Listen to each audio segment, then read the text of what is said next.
Let's even the score. Only in Melbourne can it be belting rain all morning, and then 10 minutes before the bounce of the ball, the sun breaks through the clouds, and all of a sudden it looks like it might be a nice afternoon for footy for McDonald's and Ream Hot Water. Triple M rocks Sunday afternoon at the MCG. The Tigers taking on the Power. Both teams going in unchanged. Subs for this afternoon, Judson Clark and Francis Evans. Full team assembled. Kate McCarthy, Bernie Vince, Tim Solly, Jack Heverin, Alex Bryant, boundary side, and for the first time this afternoon, Ethan Meldrum. Afternoon, Heath. G'day to you, Hev. We'll start with the Power. 7 consecutive wins, 7 in a row, going for 8. They haven't done that since 2014, and then 2003 and 2002 before that. Good preset. They made prelims in all of those years. They're a big front half team, number 1 in the league for time in forward half, number 1 in the league for points generated from their forward half, 3rd for forward half intercepts as well. And a big man behind that 7-game winning streak, Zach Butters, number 1 rated player in the competition over that stretch. 4th in the league for disposals, averaging 30 a game. 8th for inside 50s, top 10 for contested ball, ground ball, score assists as well. Richmond, though, won 6 of their last 9 v Port Adelaide, and they do get it out of their D50 pretty well. Only Essendon have scored more points generated from their defensive 50 than the Tigers so far this year. Dion Prestia, watch on him. Polled triple MVP votes both games against Port Adelaide last year. Round 21, 2022, 32 disposals, 15 ground ball gets. Has been playing a little bit more forward, but he does like the power. And Tim Taranto, only player in the league to have cleared 27 disposals in all 10 games so far this season. Big addition to that midfield. Oh, he's coming pumped. He's coming locked and loaded, Heath. Nicely done. That is how you do it. That's an entrance. That's also a man who had a quiet Saturday night. You can tell the difference. He's on. He's on. Now, Bern. Yeah. You're a very popular member of Triple M footy, obviously. You've become a very popular member of I like the start of the this. media. A lot of people I talk to, they say, what's this person like? What's that person like? Still don't like I think Bernie's piss funny. What's he like as a bloke? And I say, he's a ripper bloke. He's hit the ground running. He's Still don't like this. integrated into the Saturday rub. You've got a following, but my worry is if you start to trot some more of this sort of stuff out, they might drop off a little bit. No. Elvis Presley fact, this one. Yeah. He was, on this day, known as the world's best-selling post-homus entertainer. Greg, do you want to have a guess at that? Yeah. What that means? Yeah. Post-homus. Yeah, after he passed away. After death, entertainer. The best thing about that is no one corrected me. Because I was so far off the actual word that I confused everyone. So Jars actually went, oh, no, you're right. That's a good point. And Bluey answered, he goes, I think that's after death. That's the actual meaning for the word I was trying to say, which is, I think, posthumous. That's it. Which I've actually never heard of that word still until someone tried to correct me. But look, we all make mistakes, we learn, and we move on. That's probably not a word I'm going to go with any time again soon. But that's why I was worried about the pump up. You get pumped up like that just to be brought back down. But we're great levelers in here at Triple M. You can't get too far ahead of yourself, but if you are down, you get picked back up. So that's what I love about working. And the beauty is that none of us have ever made mistakes. So you're the only one. But just to avoid any doubt, Bern, this is hummus. Oh. That is actually hummus. Right. You get your Savoys or your chips and all that sort of stuff, and you dip it in. Yeah, so that's hummus. I was in the shops this morning. Thank you. I walked past hummus and I thought, there you go. Life is always a lot better post hummus as well. Technically, it's not the word until I've eaten a bit of it. That's so it. it's after That's hummus. Yeah, right. There you go. We need some biscuits. We need some crackers. You can't be bringing in hummus. You with no can't crackers. just bring half the job. Well, that's the thing. I bought in a prop, but I haven't bought anything to go with I the stick prop. my finger in it? That's the pre-hummus before the post-hummus. Posthumous. Actually, I asked Billy Brownless what I was trying to say once he heard the word, and he had no idea. No. He went with pre. I'm sure the other boys did too. No, they were making it look like they knew, but I'm not sure anyone in the rub actually knew. No one either. actually said it correctly. No. You are the pillar that holds that drive show together, but I'm just starting to wonder if you're getting a bit wobbly. I'm spraying. Let's head down to ground level for all of the pre-match presentations. Support of the Indigenous round as we now are in the second day of National Reconciliation Week. But it's important to see that not only do you join with your football teams to honour this occasion, but with our culture. Our journey has been a big one and will continue to be. I look at these last 3 weeks as the Indigenous round. We then had Sorry Day, and now we have National Reconciliation Week. It's a mixture of celebration, commemoration and challenge. and we will be challenged for the rest of our lives. We represent 3% at this point, a very fast-growing young community. But from us to you, from the Wurundjeri people, with the gift of the Manigam, thank you. You are most welcome to the traditional lands of the Wurundjeri Woiwurrung people. Notch Kanwa.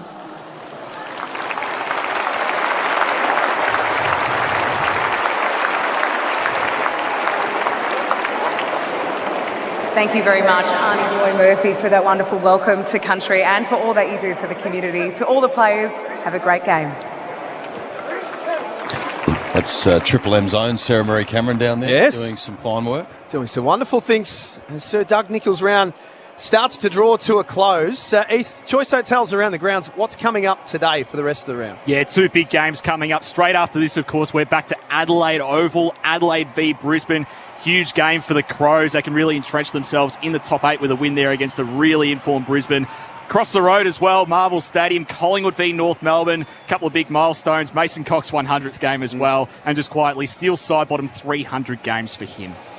Great milestones for both of them. Not many have played 300 games at the Collingwood Footy Club, so Steele Sidebottom will go down in history. And I know we've spoken about it a bit, Kate, but this is a 7-foot American who came to Australia and had absolutely no idea what Australian rules football was. He could barely run in a straight line, and he's just chalked up 100 games. I think it's quite fitting that they both have milestones on the same game because their pathways and them as people are so polar opposite. They're just completely different footballers, completely different people. And yeah, Meso to get to 100 games, I think that's been a huge achievement from him after a few games. I mean, put together that huge prelim final against the Tigers, and then everyone was saying, oh, well, he's done one thing, he can't consistently do it. And I think this season's probably been one of his most consistent. So he's starting to really work into the role and understand the game and understand what his job is within the Collingwood Football Club. And then obviously Steele Sidebottom, 300 games for arguably one of the biggest clubs in Australia. That's just a huge achievement from him, and just someone that goes about it so quietly. And when players get to 300, some of them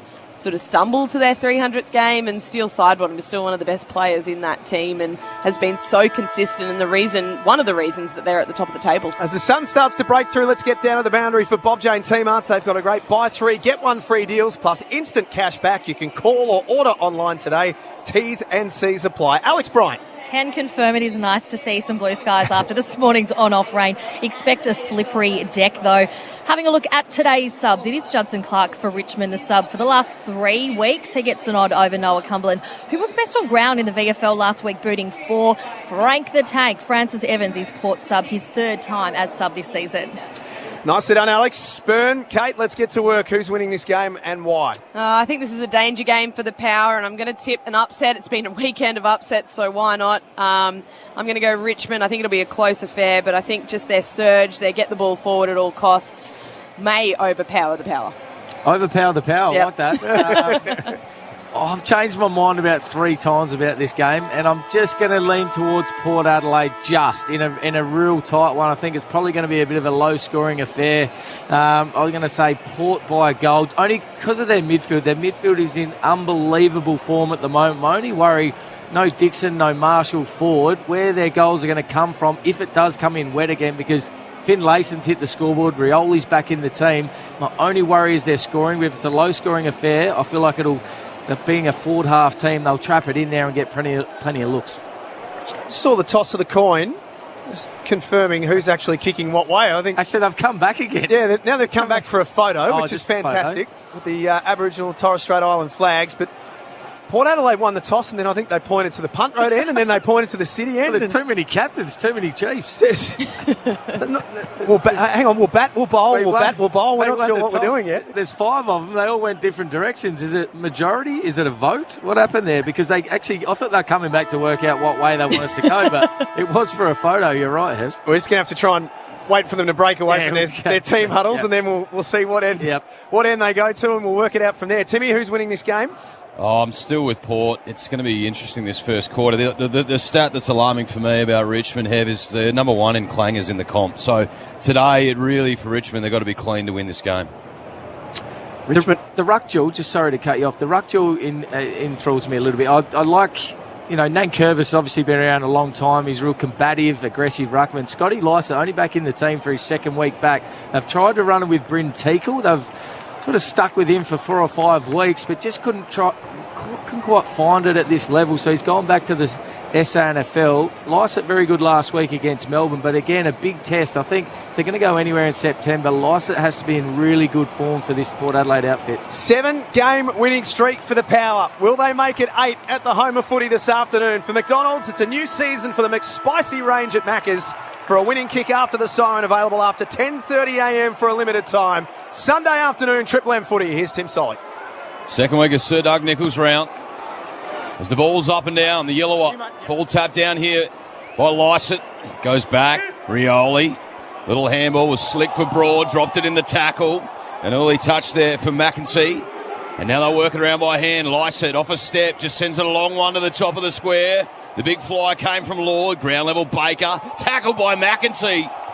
Only had a couple of steps. Umpire says, give it to me. 20 metres out here from Port Adelaide's goal. Yatapulti, I should say. City into the ground, 30 metres out from their goal. Decent crowd at the MCGs. We said it's been wet all morning, and it might have turned a few away as Broad comes out of defence. His kick was smothered, and it rolls out of bounds left forward pocket. That's that pressure game of Port Adelaide's, Burn, that they've become famous for. Yeah, so good inside 50. Their D50 tackles are right up there in the competition. Might get them from Heath soon, but been very good over the last few weeks in that area. They lead the competition for tackles, also last in the competition for free kicks conceded. So they don't die wondering, Port Adelaide. And a free kick for a hole. And we'll go to Scott Lycett, outer side wing. Just forward of that wing, in front of the Shane Warne stand. He loads up on the right boot, sends it up inside 50. And coming across the good mark, Nankervis. Wants to dish off immediately to Bolter. He squirts one wide and finds Ross. And then driving by. They'll share it out by hand outside the 50. Baker takes a bounce. Handball's back inside here. They work their way down the wing. Long kick here from Young up to the 50. Bergman drops the mark. Should have taken it. He's harassed, corralled by Miller. But they've got the numbers here, Port. Aaliyah up to Farrell. He thought about the switch. Instead, he'll drive a long drop punt down the line. Horne-Francis the target. Off hands, Lord. Slippery back to Horne-Francis. He's scrapping for it at ground level. And the umpire will come in to break him up. True centre wing, broadcast side. 2 minutes gone, first term. On the Triple M Lifeblood scoreboard. Both sides yet to score. It's Nankervis doing the ruck work. Martin found a way through. Umpire went down in the background, which is always fun. Taranto high up and under to centre half forward. Bergman was bumped off, and time for Jones for Port Adelaide. One of their 2 inclusions this week to mop it up and use Mead on the way out. This kick up the line will fall short. Taranto did well. Got in the way of Lycett, and happy to see that one over for a throw-in. Broadcast side, 2.5 minutes gone, no score as yet. Triple M Lifeblood scoreboard. Concerns early for me is who's going to be the Richmond key to take a mark inside 50. Obviously no Tom Lynch, and Jack Rewalt getting Aaliyah, so that's going to be a tough battle for him as well. Nankervis to the front, Pickett was there. He's corralled by Mead. Clamped in. We'll do it all again on the broadcast wing. Down the other end, Bolter's got the job on Finlayson, and Tyler Young has got the job on Ollie Lord. Tap down again. Taranto, he's clamped in the tackle by Mead. Drew goes and lays another tackle. And another stoppage on this member's side. Big opportunity for Ollie Lord too, just his 5th game. No Marshall, no Dixon as we spoke pre-game. There's the ball down. Houston out the back. He just handballs forward to grass. It's collected by Pickett though. Left half back. He wobbles a worm burner. It's going to work out. Slippery handball Prester. He set up Bolter. And then Taranto. Wobbly one up to half forward. Cochin had to try and trap it. Ducked through the tackle, and then he got it back to Ross. Feeds it back to Taranto, who looks into the spine. He's going to come back by hand. Ross. High ball up to the 50. The big fly came Miller.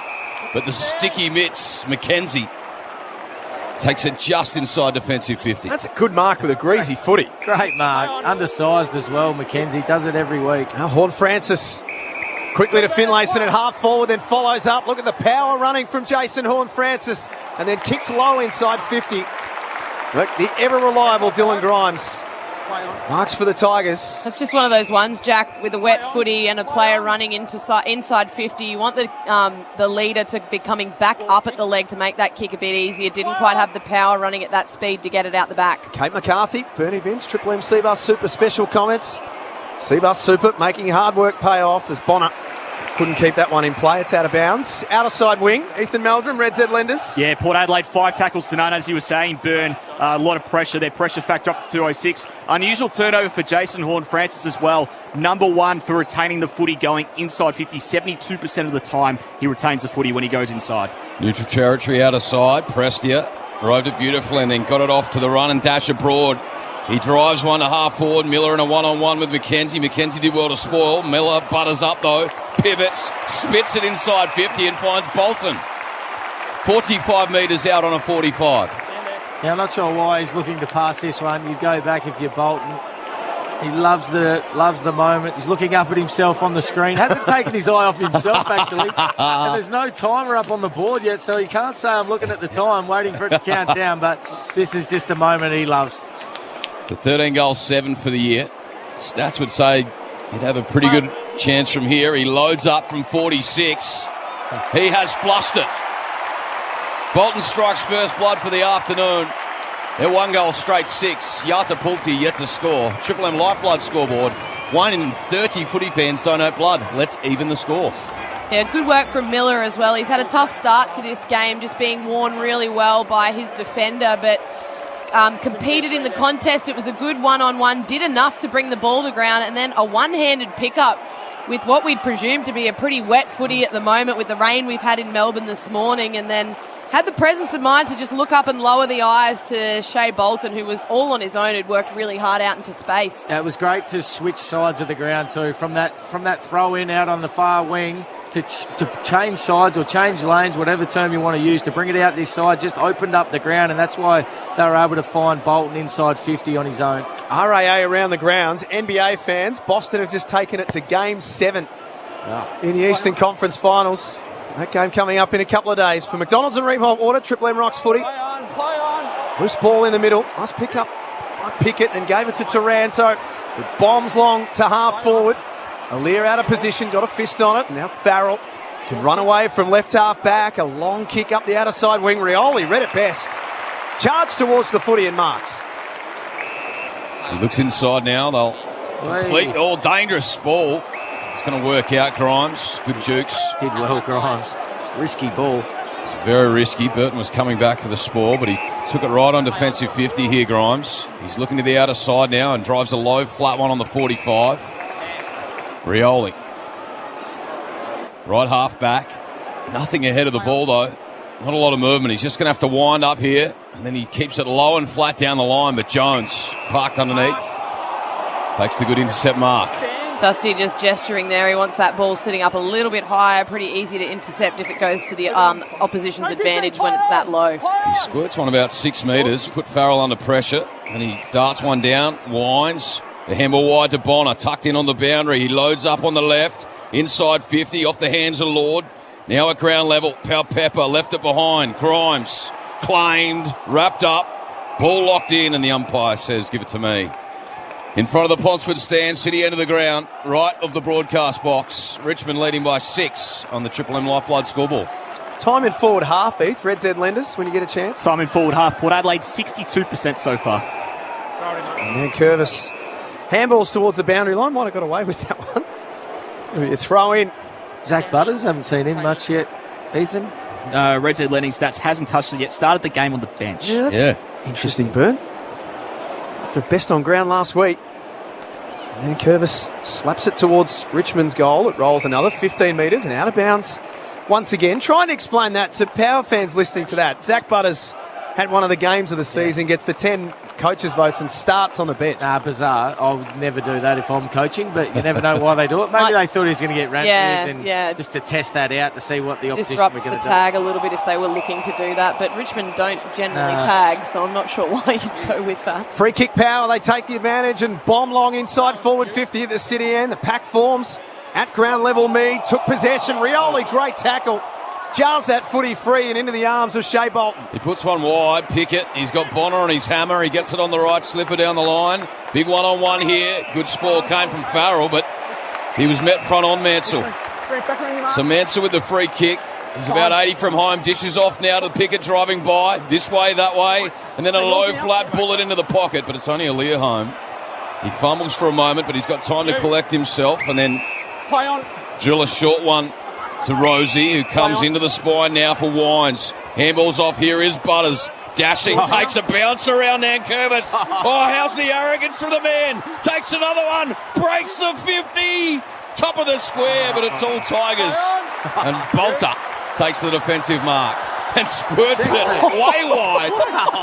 That's a bit of Shanksville there from Bolter. Out of bounds on the full. Gone 4 rows back. He's put that in halfway up the stands, coming out of defence. Talk about a rush to the blood to the head. How good was Butters just taking on Nankervis through the middle of the ground, just bouncing away, looking back, going, well, you're not going to catch me. I would have turned around to Ken and been like, well, that's why you start me on the field, Ken.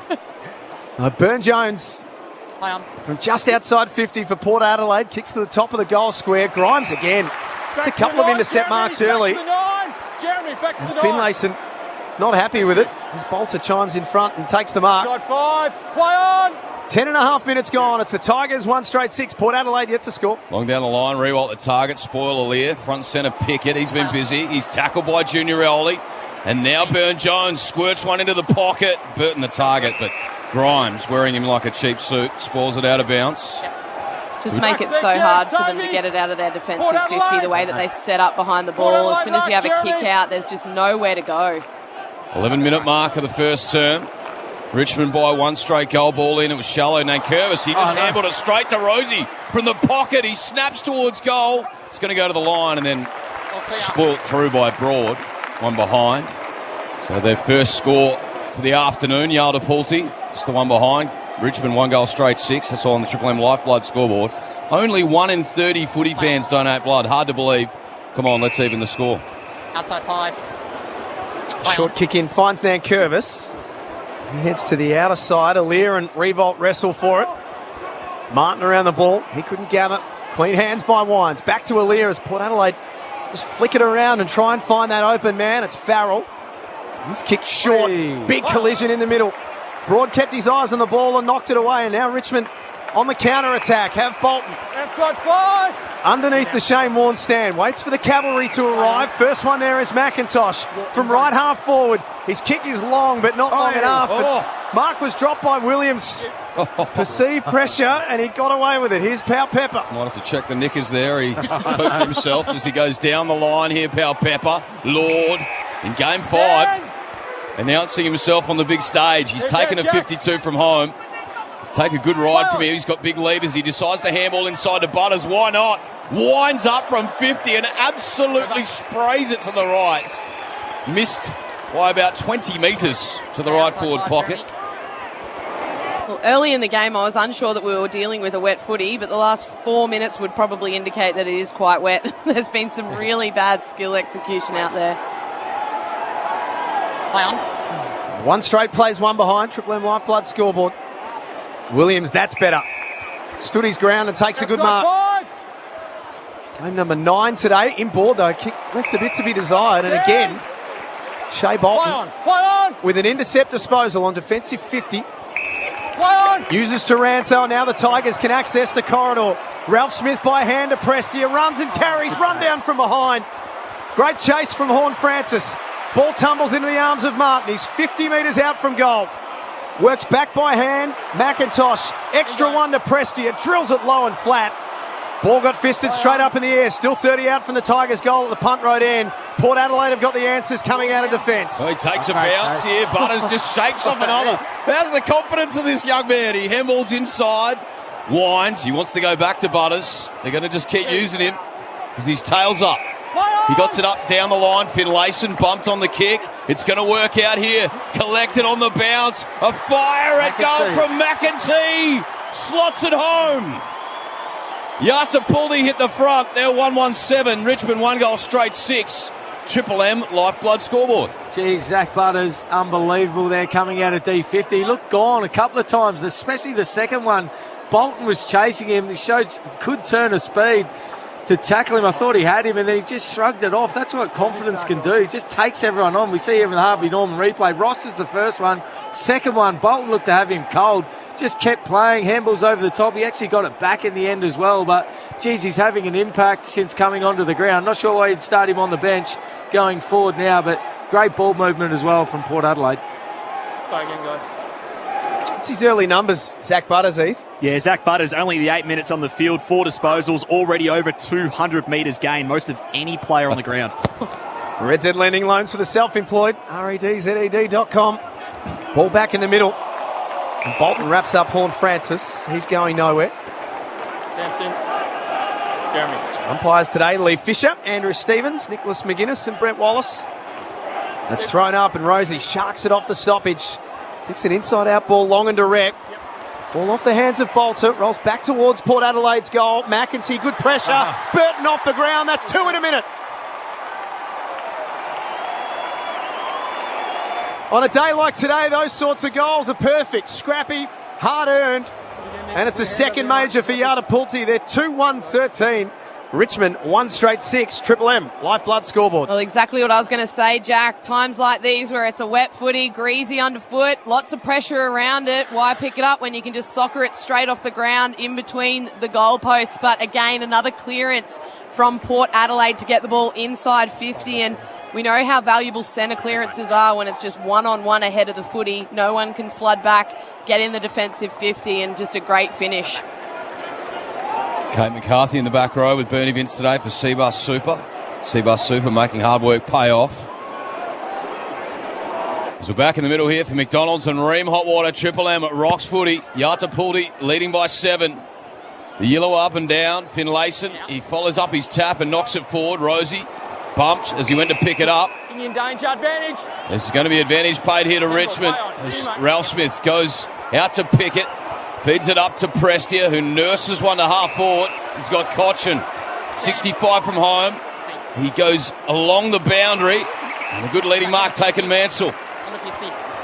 He's right on the paint here. He has to go back to the fence and then wind up. It goes to the top of the square. Miller has to beat a couple. Dusty lurking. The ball off hands and through for another minor.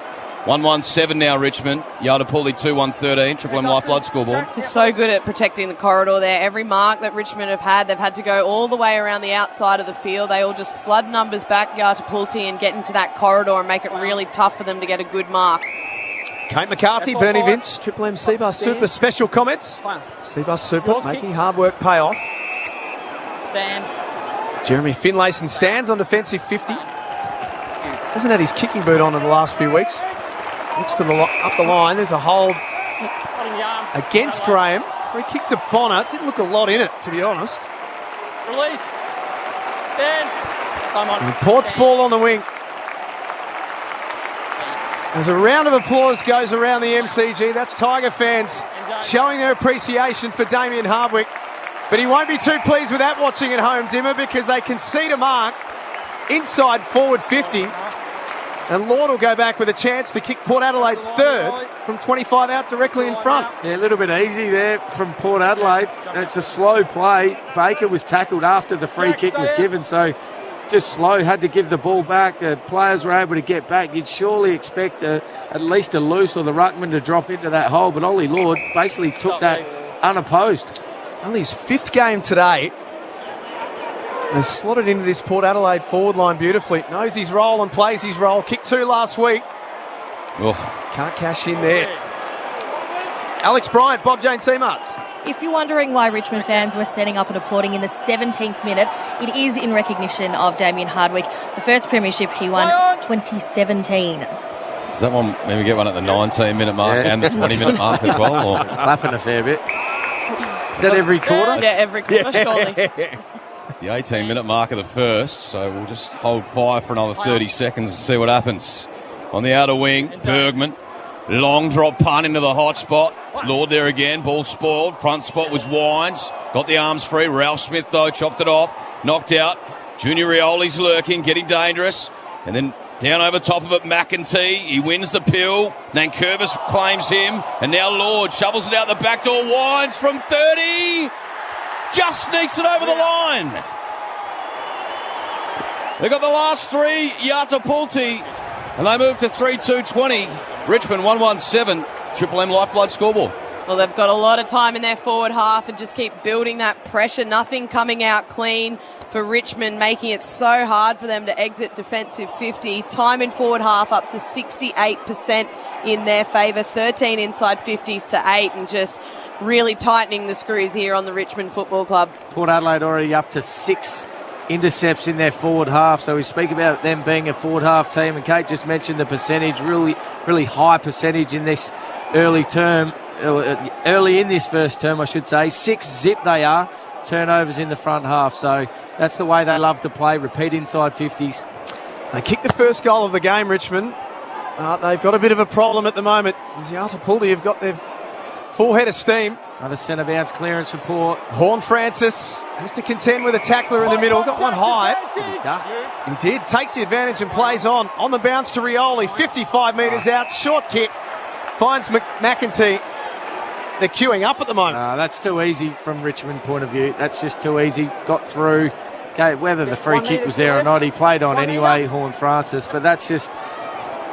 They're waltzing out of the centre bounce. There's centre bounce clearances you can win, and yes, it goes in the column, but it's rushed or pressured. But this is just too easy. They're waltzing out at the moment. Apologies, it's Jackson Mead who will go back to kick his first. They do look similar. They do. They're giving me the shits, these two.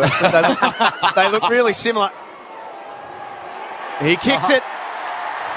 Doesn't matter what his name is. He kicked the goal. He's Port. He could be John Smith for all I care. Jackson Mead with one, Yatapulti with another. 4-2-26, plays 1-1-7.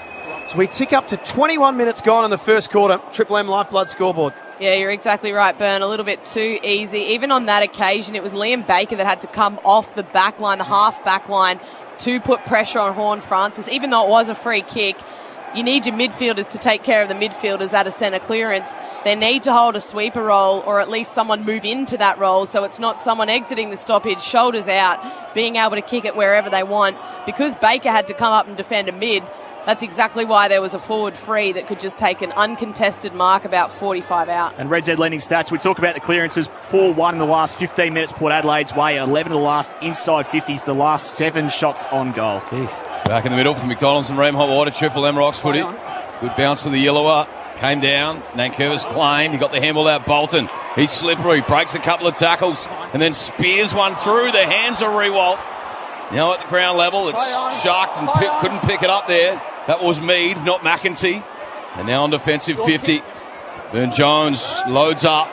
Parked underneath Horn Francis. Off hands. Pow Pepper. That was clean in the wet conditions. Penetrating ball inside 50, Finlayson. He competed well. Ducking through the tackle twice, Ralph Smith. Lucky got away with it. And now picked up at ground level. Good handball up for Pow Pepper from downtown. He misses out to the right.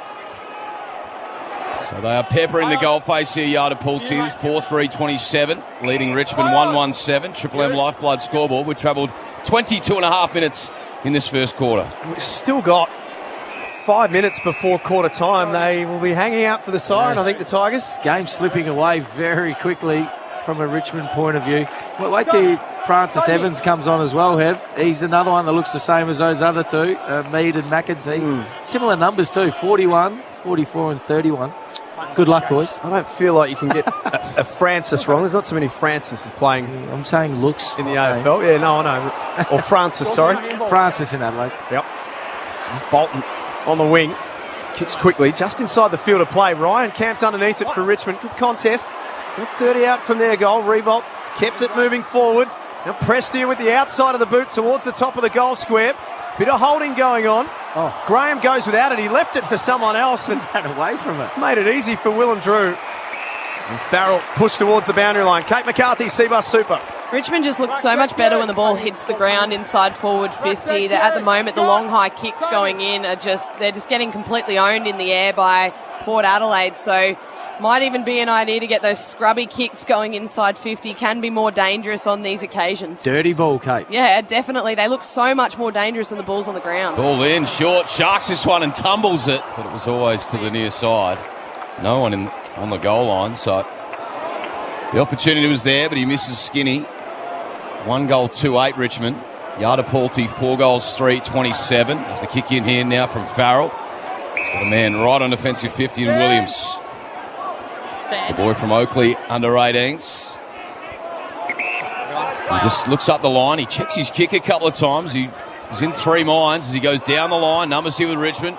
The big fly came from Grimes, ground level. Baker tried to burrow through the tackle, but he's not getting out of that one. True centre wing broadcast side, 24.5 gone first term. And Yardapulti 27, Richmond 8. Yeah, Red's headlining stats. He's one of a few Tigers who's been quiet. Liam Baker, 1 disposal for him, 1 touch for Jack Grames. Jack Rewalt's statless. Ethan Meldrum, Red's headlanders. Here's Baker, has to kick quickly from half back. Tumbly ball with no real method going forward. McKenzie misses the target by hand and Rewalt overruns it. Now Aliir has a fumble. He's running out of room. Threw it out. Got away with it. Bergman took on Dustin Martin, and you don't do that. Yes. Once he tackles, he's not letting go, Dusty.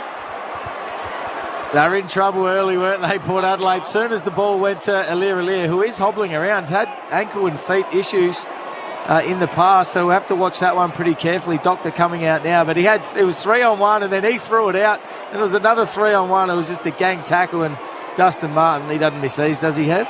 So, Zach? I wouldn't have thought so. 11-7 for the year, Burn. He misses a few. Almost directly in front to the punt road end. In desperate need of a goal, the Tigers. Oh no. That's barely scored. It's called a Mosburn. Well, you picked Port Adelaide. I was just helping you out, Timmy. Thanks, Benny. You're a gentleman. Keep moving. You're right there. So did I, by the way. All right. Defensive goal square. Williams with the kicking duties here for Yardapulti. He's looking up the corridor. He runs his full measure and just belts it straight up the middle. Lyset there. Had the arms chopped by Nankervis, so he'll get the free kick. He wants to dish off now. Houston peeling around the back. He sends the kick up the half forward. Finlayson takes a good chest mark. He wants to get on with it. He stepped off the line. Umpire tells him to get on with it. A little 1-2 there with Bergman, and then he spits a low flat one. It's only about 8 metres, but Butters spears one inside 50, and on a searching lead, Burn-Jones 45 metres out on a slight angle. How's the confidence of Port Adelaide? 26 minutes into the first quarter, they're leading by 18 points, and they decide, you know what, we're going to go straight up the guts with a kick out. I love that. Great work. Shortest passage to goal, and it ends up in a mark inside 50. Great kick from Finlayson too. Just lowered the eyes. Most teams had bombed at the top of the square there where all the Richmond numbers were. So he's got a new roll-up forward this year. 6 goals, 4. He's hitting the scoreboard, Burn-Jones. He'd like a good start here. He's hit that pretty well. Left to right. Straight over the goal umpire's hat. Burn-Jones hits the board. 5 separate goal kickers now for Yardapulti. They're 5-3-33. Richmond 1-3-9. Triple M Lifeblood scoreboard. That has been a strength of theirs, and you mentioned the spread of goal kickers, Timmy, over the past few weeks. Had a nice spread with Dixon and Marshall being out of the side. Different players have put their hand up. We've seen Finlayson, who, as you mentioned before, hasn't been great in front of goals, but he does hit the scoreboard as well. Ollie Lord's up there. Paul Francis playing out of the goal square at the moment. Pau Pepper's another one that hits the scoreboard. Their midfielders kick goals. So this has been a real strength of Port Adelaide, the spread of goal kickers. You can't just lock down one player because someone else will bob up, and Darcy Burn-Jones is one of them. 5 goals, 5 different goal kickers. It's been a fantastic start for Yardapulti from McDonald's and Ream Hot Water, Triple M Rocks footy. Taranto ran past the ball. Now Curvis had to go back and pick it up. As soon as he did, he got absolutely swarmed by Port Adelaide midfielders. Butters arches the back. Had Rosie riding shotgun from 45. Just misses off to the right. The centre bounce numbers, Heath, they seem like they're just smacking Richmond in there. Yeah, I can't believe it of it. They're actually 3-all at the moment. Jeez, feels like about 6-zip. So Dan Rioli this time. He leaves the defensive goal square. It takes a bounce, if you don't mind, in the wet. And then A little three-quarter kick outside the 50. Good mark taken Broad. 50 metres. And then encroaching the zone. Didn't get back over the mark, Byrne-Jones. So Broad will get the 50. He's sprinting forward. Sense of urgency here for Richmond.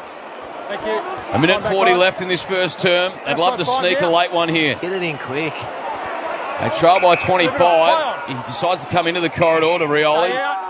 He just pokes a kick off the step and finds Baker. 55 from home. He wheels back. Riewoldt with a searching lead. He ignores that. He was bumped, Riewoldt. He'll go into the pocket. Ryan has to beat a couple and back with a flight. Lockie Jones spoils it out of bounds. Brilliant, Lockie Jones. Come off his opponent to help out. Did well, punched it out of bounds. I think I was watching that. Riewoldt actually made contact with Butters. He was trying to milk one there. Oh, Jackie boy. Still hasn't touched the footy, has he, Heath? No, just statless so far. Trying to get a cheap one. Yeah, just saw it again on the Triple M Harvey Norman replay. He lined him up. Umpire wasn't falling for it. Houston handballs to the pocket. Don't miss it. Harvey Norman car park sale for 4 days only. It ends today. You ever been to one of those, Ev? Car park sale? They're big. They're big at Harvey. Are they really? Yeah, okay. Yep. Sort of out the back of the boots setup, is it? As well. Sell anything, Burn, at the car park sale. Different things bob up in car parks, mate. There's been a few over the journey who have done sporties and then sold stuff out the back of their car. Yeah. Not sure that's quite the same. They've got a bit more integrity, Harvey Norman, than code word for meet me out the back. Yep, some of those slippery operators. Baker, left foot ball long. Aaliyah climbs high, didn't fist it away. Loose ball falls to Prestia. Decides to square it up, goes across the face of goal, and it works out okay. Good mark taken by Ross, and he brings it back inboard. Rosie got a fist on. Fisted away from Bolton. Now Rioli can mop up and goes back to where it started with Jack Ross. 45-degree angle, 40 metres out. Jack. Well, he was probably could have forgiven him for going back having a shot when he marked it earlier. It was a great kick from Prestia. You'd probably forgive him for having a flying shot as well, but decided to centre it. Ross decided to pass it, gets it back, has another crack. 50th game last week, probably his best game of the year too. 26 disposals. In the shadows of quarter time, that has missed everything. The full. I feel like that kick from Prestia, it was actually a harder kick to try and square the ball up than it was to actually just have a shot at goal, which is why it went so far across the face. Okay, stand there then. Sometimes leadership is going back and having a shot, isn't it? And not passing it on. So at quarter time, been a fantastic start away from home for Yartapulti. 5-4-34. They lead the Tigers at 1-3-9. Burton, Wines, Byrne-Jones, McEntee and Mead. Yes, they both kicked a goal in the opening quarter. Shea Bolton, the only goal kicker for the Tigers. Bernie Vince, Kate McCarthy, Ethan Meldrum, Alex Bryant, Tim Solly and Jack Heverin. And for McDonald's and Ream Hot Water, Triple M Rocks Footy. That quarter for Lifeblood. Only 1 in 30 footy fans donate blood. Let's even the score. For McDonald's, Triple M rocks footy. It's a new season for the McSpicy range at Macca's for a winning kick after the siren. Available after 10:30am for a limited time. You're listening to Triple M Footy across the Triple M network. We'll be back shortly.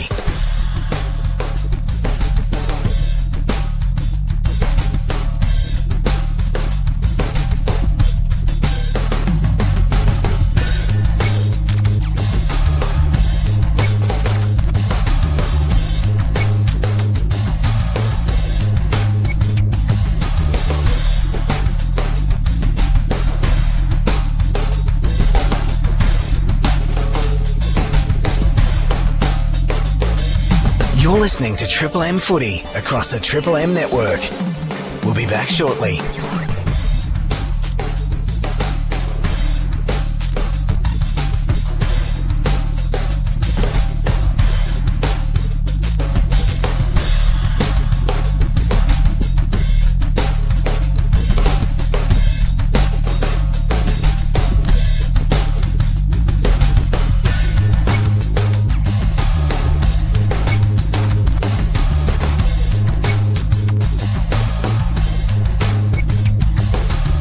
You're listening to Triple M Footy across the Triple M network.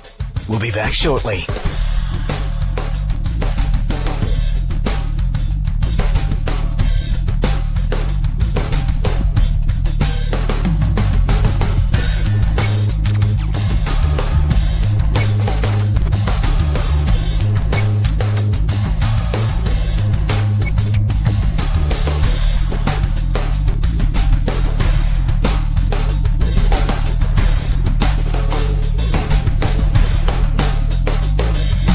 You're listening to Triple M Footy across the Triple M network. We'll be back shortly.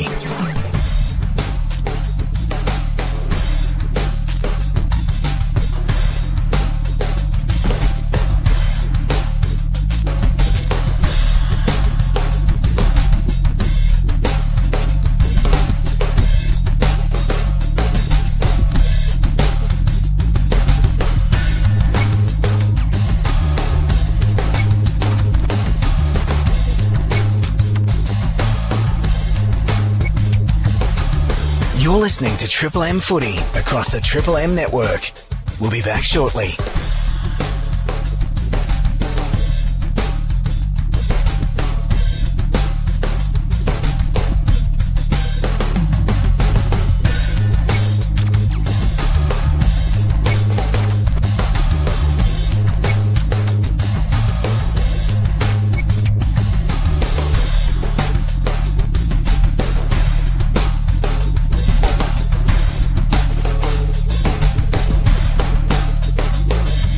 You're listening to Triple M Footy across the Triple M network. We'll be back shortly.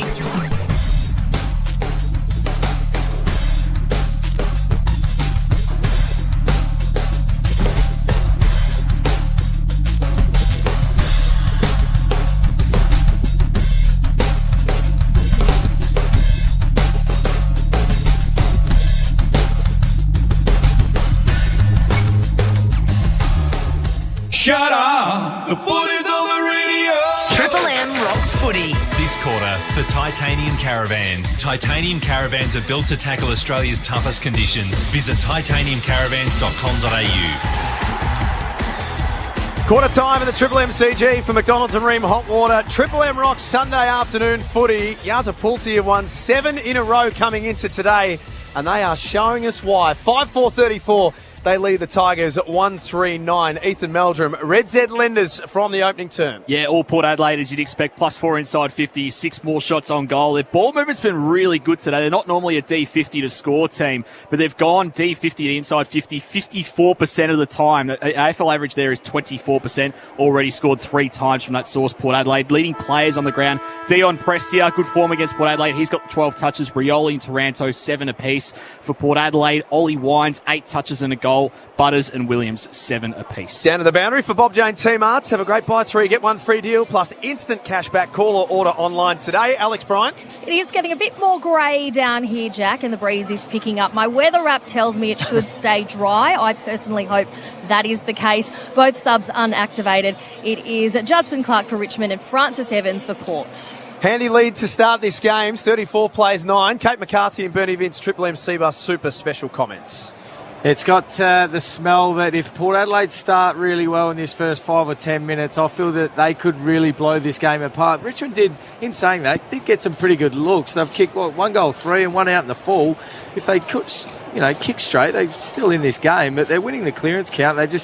Their clearances look completely different to when Port Adelaide win a clearance. They're just waltzing it out of some of these clearances way too easy. So if I'm a Richmond midfielder, I think I'm playing from a man in this centre bounce because Port Adelaide have been dominating in there. It's just the way they're waltzing it out. So as you can see, they're starting from a man now. But as you mentioned, Kate, maybe start with a sweeper as well just to protect that front of the stoppage. For McDonald's and Ream Hot Water, Triple M rocks footy. Let's get the second term underway. Yellow are up and down. And tap down Nankervis. Taranto out the back for Pickett. An early centre clearance here for Richmond. A high ball up to the 50. Lockie Jones front spot. Good sticky mitts against Martin. Dusty just too worried about what Jones was doing then and not watching the footy come in. Move it on. So Jones off a couple of steps just drives a long one down the line. Lord had one arm tucked away. He got it down. Wines sharked it. They'll shoot around by hand. Houston out to the fat side. Beautifully weighted ball for Finlayson. 46 metres out on a 60-degree angle. Yeah, I was watching them two inside 50 and Bolter was just hoping that there was pressure on the footy, so it had to be jacked forward so he could have taken an easy intercept mark, but in doing that meant that he gave Finlayson a fair bit of leg rope and just made it an easy kick going inside 50, but he did push him wide, so it's a tough kick from out here. So one of the Indigenous superstars playing in Sir Doug Nicholls' round. He's going to break the 50. He gives it a good ride from 48. Distance not an issue, but it's out to the right. Minor score. First one for this second term. 5-5 Yatapulti. Richmond 1-3. That's all on the Triple M Titanium Caravan scoreboard. Titanium Caravans we know this, we've said it a few times, it's built to tackle Australia's toughest conditions. Visit titaniumcaravans.com.au. Oh, we'll get to that in a minute, Timmy. I just saw something on your laptop that was a bit frightening. Yep. Oh, no. We'll get to that shortly. No. Short. History. Just a bit of... No, that's a whole different conversation, Vern, the history. A lot of websites that start with X. Just going to put my eye down and get involved in this conversation then. This is broad. I'll go back to my pipe. Works up to Jack Graham, who's 55 metres out from goal. Kicks it low into the pocket. Mansell the target. Farrell did well to knock it out of play. Kate McCarthy, Triple M Bus Super Special comments. Early test for Andrew McQualter. How does he attack that quarter time break? What does he say to the boys? Is it, all right, we're in this contest? Is it a bit of a rev because they haven't been up to the pressure around the footy? Interesting times for him. Probably not the first quarter he would have hoped for his coaching career. Cbus Super making hard work pay off. Short kicks from a standing start. It won't quite have the distance. McKenzie again wins his one-on-one with Miller and marks on the last line. No, he's got to bring that to ground, Miller. That's it's a high, long ball. He's got the height, he's got the weight, reach, everything in his favour. Just got to bring it down for the smalls. They drive it outside 50. Jones, the target through his hands. Pepper. He handballs to Bonner and then almost crashes into him. Bonner's kick into the back of his opponent. Ricochets out. McIntosh. His handball loopy to no one in particular. Short. Claimed in the tackle by Wines. Ground level Martin knocks it out for Broad. They retreat about 50 metres here. Bolter. He'll wind up a big high one inside 50. Rewald has to beat a couple. Ball falls to the back. Collected by Miller. Immediately claimed by the Cannon. And ball up left forward pocket here. City end of the ground. Attacking end for Yatapulti. And they lead this by 26 points on the Triple M Titanium Caravan scoreboard. There's a whistle. And it'll be a Port Adelaide free kick. I think a little patch here, Richmond. Had the last few inside 50s, getting good looks around the footy. Just need to hit the scoreboard now, find a way. Push in the back there from Miller. Saw it all in the Harvey Norman replay. So Lysett from the back pocket. Kicks to a 1-on-3. Pau Pepper. High contact. Gets one high. Arm around the shoulder. Steve. As always, umpires marked up exclusively for Triple M footy. Sam Pau Pepper play on from right half back. It's a 26-point lead to Yatapulti. Triple M Titanium Caravan scoreboard. He drives long, but it's all Richmond through the hands of Broad. Hitting it front centre, Butters knocked it forward, and then off the deck, Burn Jones. That was very agricultural. Out of bounds on the fall. Not outside, Nathan. He had the right idea, trying to knock it forward, but 3 metres in front of you. He slid off the side of the boot and out of bounds. Broad, the beneficiary. Just outside the defensive 50 here. He's looking in the corridor. There's nothing on, so goes a little one on the 45. Short. Outside 5. Usually takes the game on. Pause for a moment. Now a long right football down the line. Rewalt went early. Alir just collected him a bit. And now we'll get it back, Rewalt. The handball inboard. Taranto had to bend down and pick it up. Handball's back outside. The little hurried kick in for the Tigers. Mansell claimed in the tackle by Farrell. Taranto. And they'll share around by hand. Martin will load up from 46. It's right to the line and out to the right. And another minor score for the Tigers. 1-4-10. Yatapulti 5-5-35. 5 minutes gone, second term. Triple M Titanium Caravan scoreboard. Just on your point on Miller, Byrne, he doesn't look like, even though he does have the height, he doesn't look like he's someone that really wants to engage with the wrestle. He'd be better off, I think, if he starts off his opponent a little bit, watches the ball coming in, and then tries to out-jump or outwork him that way. He just doesn't look super comfortable wrestling one-on-one deep. Horn Francis, aggressive kick into the middle. Just didn't quite find the target in Butters. Martin on his own. McIntosh with the interception. Looks for Dusty. Great find, Byrne. He's got it. 45 out, 45-degree angle. Yeah, I was just watching Dusty Martin. He decides he's going to play on. 2 steps around. He is pure class. Wow. He does what very few can do. And the Tigers get their second of the afternoon. They're 2-4-16. Yata Pulte, 5-5-35, Triple M Titanium Caravan scoreboard. Yeah, I was watching Dustin Martin. As soon as, this is what the best players always do, as soon as there's a turnover and their team wins the ball back, they take off, and he took off. His opponent was looking around, didn't know where he was in Lockie Jones. He just took off back to goal and found a nice little pocket of space there, but marked it. Geez, I think the man on the mark was about 40 metres out. He snapped that from about 47 metres out and cleared the goal line very easy. That is such a tough kick, but absolute superstar, Dustin Martin. The clever thing about him playing on so quickly is that the person that's come 10 metres away that's going to try and take his boot hasn't set up properly yet, so really smart from Dusty to play on so quickly to kick that around the corner. Tough kick to snap it, get it still snapping the right way that far. Unbelievable. McDonald's and Ream Hot Water, Triple M at Rocks footy. Lysette takes it out of the ruck and just jams it on the boot. Up inside 50. Pal Pepper lurking front centre. A little don't argue if you don't mind. And then a flying shot. Cut off on the last line by Grimes. Minus score. Their first minus score of the quarter, 5-6-36. Richmond 2-4-16. 20-point buffer to Yata Pulte on the Triple M Titanium Caravan scoreboard. Tigers don't mess around. They play on quickly. Down the members' wing, Cochin picks up the loose ball and he's kicking board well short. Jeez, that's dangerous. Into the waiting arms of Rosie, who's got McEntee at centre half forward. Next link in the chain is Finlayson, who was under some pressure from Bolter. Did well to close down the space and not letting Finlayson take an easy mark in the forward pocket. Next best result is a stoppage. Well, came out, mate. Did well with McEntee there. That was very good hit. That was McEntee. Thank you, boys. Just Jeremy up. a good look in the mirror at quarter time. What'd you see? Pretty ordinary head. The good Lord has smacked me across the face a few times on the way through. It's what's inside the head. Yeah, there's not much there either. Taranto, join the club. His target ended up being Rosie. I do know what posthumous means, though. Ralph Smith takes it to the boundary. A little clip. No. Bern and I are tight. Yeah. Were. Nothing more. 55 out here from Richmond's goal. They trail by 20. They got the all-important first goal of this second term, Richmond, through Martin. And now they're in their attacking half again. Then Curvis down. Sharked here, Pickett. Miller went the kick. It's smothered here by McEntee. Yes. It's worked across the line by Nankervis right in the attacking 50. Want another clap? Is this... No.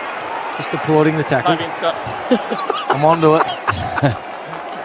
Wasn't a premiership burn at the 8-minute mark. No, hasn't won 8, has he? I think that's how many stubbies Dimmer's had watching at home today. Started early. Yeah. That's an early tweet. As Taranto from the stoppage got it down the line. It's Shark, though, the numbers here. Yata Pulte, Farrell, handball's back. Butters sold the candy on McIntosh, danced around him. Handball over the top to Jones. He's tucked in on the boundary. A big right football to the top of the square. The big men fly. Grimes, he went after it. Winds, though, got it to Burn Jones. His snap off the back of Bolter. He mops up and he just belts it outside 50 to grass. Farrell got there first, though. Port Adelaide can reset. Aliir back into the corridor for Horn Francis. Kicks from a standing start. Finlayson couldn't get a look at it. Lysette came in from the side. Wines stood up in the tackle. Lysette went to try and find his way through. Burn Jones lost it. Ralph Smith hands. They were battered down on the way through. Good pressure here from Port Adelaide. The short's going to have to be good. His left foot kick was exactly that. Well done. And there's Revolt, outer side wing. It's so important to find a mark when you're under all that pressure. Just releases everything. Kick down the line, Pickett. He got it off quickly to Bolton. Slippery. Got it out to Rioli, who arches the back. Takes a bounce. Gets inside 50. A long-range bomb, but it's out to the left. There's a sniper out there. What's going on? There's people falling over everywhere. How's the impact on the effects, Mike, when that umpire hit the ground and straight away? Can I get another sound of that? That was a heavy fall. He got the speed wobbles and just straight down trying to keep up with Daniel Rioli. And Rioli went down as well. Someone's potting people out here. Check up the top of the stand. There's someone on the grassy knoll that's just taking them out one by one. That umpire falling down. Was he by himself? Yeah. Yep, just went down. Got pushed over by a ghost. Couldn't keep up. Pickett, turnover. Wrong part of town here for Richmond. Grimes just got a handball away. And Pickett can try again. Members wing. It's to a 3-on-2 at half forward. Port Adelaide have got the numbers. He should be able to mop up. Good tackle. Cochin, though, as you said, Bern. Didn't let that footy get out. Yeah, big win here too at half-back from Dylan Grimes. It was 1v4, and a couple of the Port Adelaide players are already lengthening back to goal. Would have been a shot on goal if he didn't win it. Well done. It's thrown up. 60 out from Richmond's goal. They kicked to the City end in this second term. Trail by 19 points. Titanium Caravan scoreboard. Mackenzie at the bottom of that pack. Cochin alongside him, and we'll do it all again. 11 gone, second term on the Triple M Titanium Caravan scoreboard. His ball's down by Finlayson. Bolton was taken to the turf, didn't have the pill. He was legged on the way through, so had the right idea, Butters, but just couldn't execute. It's hard to lay a tackle on this man at the best of times. He's 70 from home, Bolton. He'll wind up on the right boot. He puts it to the hot spot. Rewalt flies over the back. Jones knocked it out. Rosie claimed by Rewalt. Did he have it? Cochin, good handball up there for Shorty. Off a step. Poked it out to the left. Another minor score. They need to start converting these ones, Richmond. They're 2-6-18. Yardapulti 5-6-36. Triple M Titanium Caravan scoreboard. Titanium Caravans are built to tackle Australia's toughest conditions. Visit titaniumcaravans.com.au. They're having a bet in the second quarter here, Richmond. That was good from Miller. Into the pocket for Martin, who had two power defenders to contend with and still managed to mark. Yeah, great work, Miller.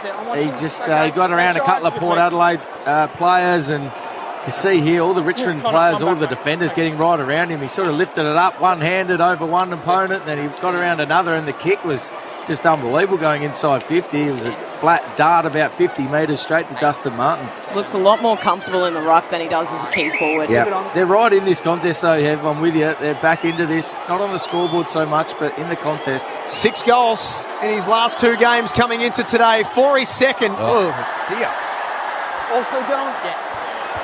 1 goal, 3 in the first half for Dustin Martin.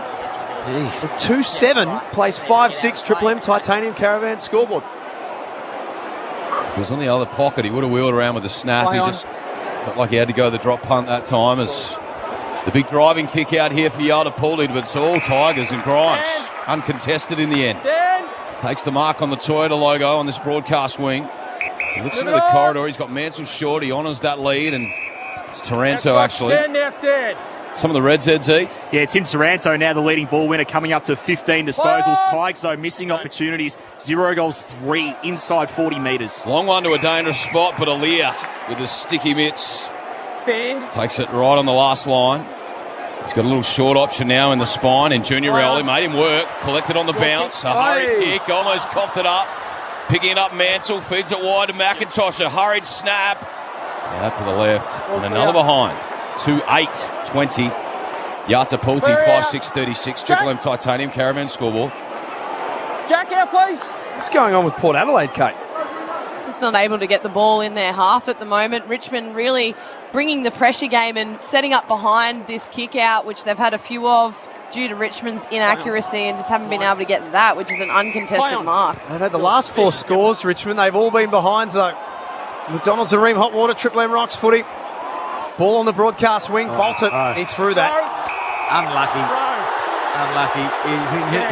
He knew what he was trying to do, but it just scooped it. And a free kick to Horn Francis, who plays on, kicks into space inside forward 50. Everyone fell over. There's that sniper again. End zone. And McEntee, quick kick towards goal. It rolls and rolls and rolls, and Broad happy to see it through for a behind. Tiger fans not happy here at the Triple MCG. I'm very happy with your calling, though, Hev. That was McEntee again. Sorry, he looked down. He did look down. Cheated. Don't give it away. It's a cheeky one. Don't give it away. I'm behind you, remember. He got it right. It's Broad outside. Big fly, Houston. Front and centre, Pickett. He's immediately claimed in the tackle by Rosie. Ball up, broadcast wing. 15 gone, second term. They lead this by 17 Yardapulti, but a bit of momentum here with Richmond. His ball's down, Finlayson winds, had it knocked out of his hands by Horn Francis, who also hit the turf. He's sniped. Broad knocks it out. It's all Tigers here. Bolton on the up for Baker. He takes a bounce. He's got 4 Tigers running next to him. He handballs wide to McIntosh, who goes even further wide to Mansell, lowers the eyes inside 50. Aliir on the bounce, took on the tackle, got hand of ball. Bolton just slid through one, snaps around the body. It took a right-hand kick. All clear. And I think it might have bounced into the post. Another minor score. 2 goals, 9 now, Richmond. 21. Yartapuldi 5-7-37. They lead by 16 here at the Power. 16-minute mark of the second on the Triple M Titanium Caravan scoreboard. What's time in forward half, Heath, this quarter, and inside 50? Seems like it's been all Richmond. Yeah, it certainly has. Red's Ed Lending stats 56% Richmond. They've had the last 5 of the last 6 inside 50s of the game. So a long kick out of defence for Port Adelaide. Up to the wing, Bonner. Kept it in. Houston, scrubby kick to half forward. Some work here to be done for McEntee. Little right football was okay, kept it moving forward. Great tap on by Lord for Burne-Jones from 40. He misses. Across the face, Ken Hinkley. Oh, he's taken the headset off. On the boundary side. He's put him down. Headset off. He's like, there's only so much I can do as a coach. The arms behind the back, chest out. Oh. There's a long one from Baker. Ryan has to beat 6 Port players here. Ball at the ground level. Farrell sliding in on his bum. And the ball locked in. Red's Ed Lending stats. Last 20 shots on goal. 10 apiece between both sides. 4 goals, 16. Red's Ed Lending loans for the self-employed. And Swan Francis came through that stoppage. That speed burst, puts it to the top of the square. Getting back Baker through his mitts. Rioli lurking. Now it's knocked out. Couldn't quite get it, Burton. Socket off the deck, back outside the 50, and now they're away, the Tigers. And they had the space through Bolton, who looked up and saw that it was Wines chasing and said, see you later. Handballs out wide to Cochin. 70 metres out, goes short to Ryan. Back 2 metres. Yep. Still got one-on-ones inside 50. Got to go quick, got to get it in quick. Port Adelaide getting their numbers back, Lice it back now as well. He's taken too long, Ryan. In zone. Hoists it high and long. Revolta marking target. Knocked away from him. Aliir. Dispossessed by Mansell under pressure. Handball back to Taranto. Snaps from the pocket and goals.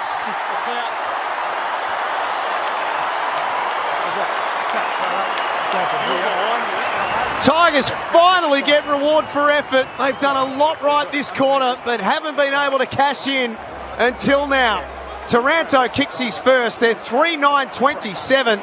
Yartapulti 5-8-38. Triple M Titanium Caravan scoreboard. Well, that was probably the hardest shot of them all, tucked up against the boundary, but it needed some brilliance from Tim Taranto, and that's what the Tigers got.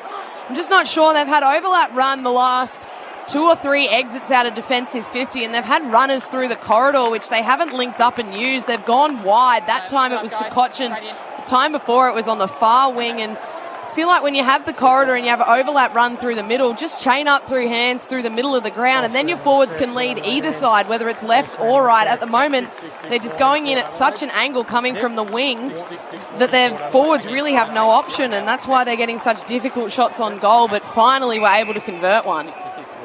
Port Adelaide getting a warning here. A little warning in the middle. Queen of Triple M footy in the back row, Kate McCarthy with the chickpea and olive oil specialist, Bernie Vince. I thought you were going to call me the king. After the Queen. The king of Triple M footy. It's a bit much, isn't it? No, just got the olive oil bloke. No. The olive oil bloke. Yeah.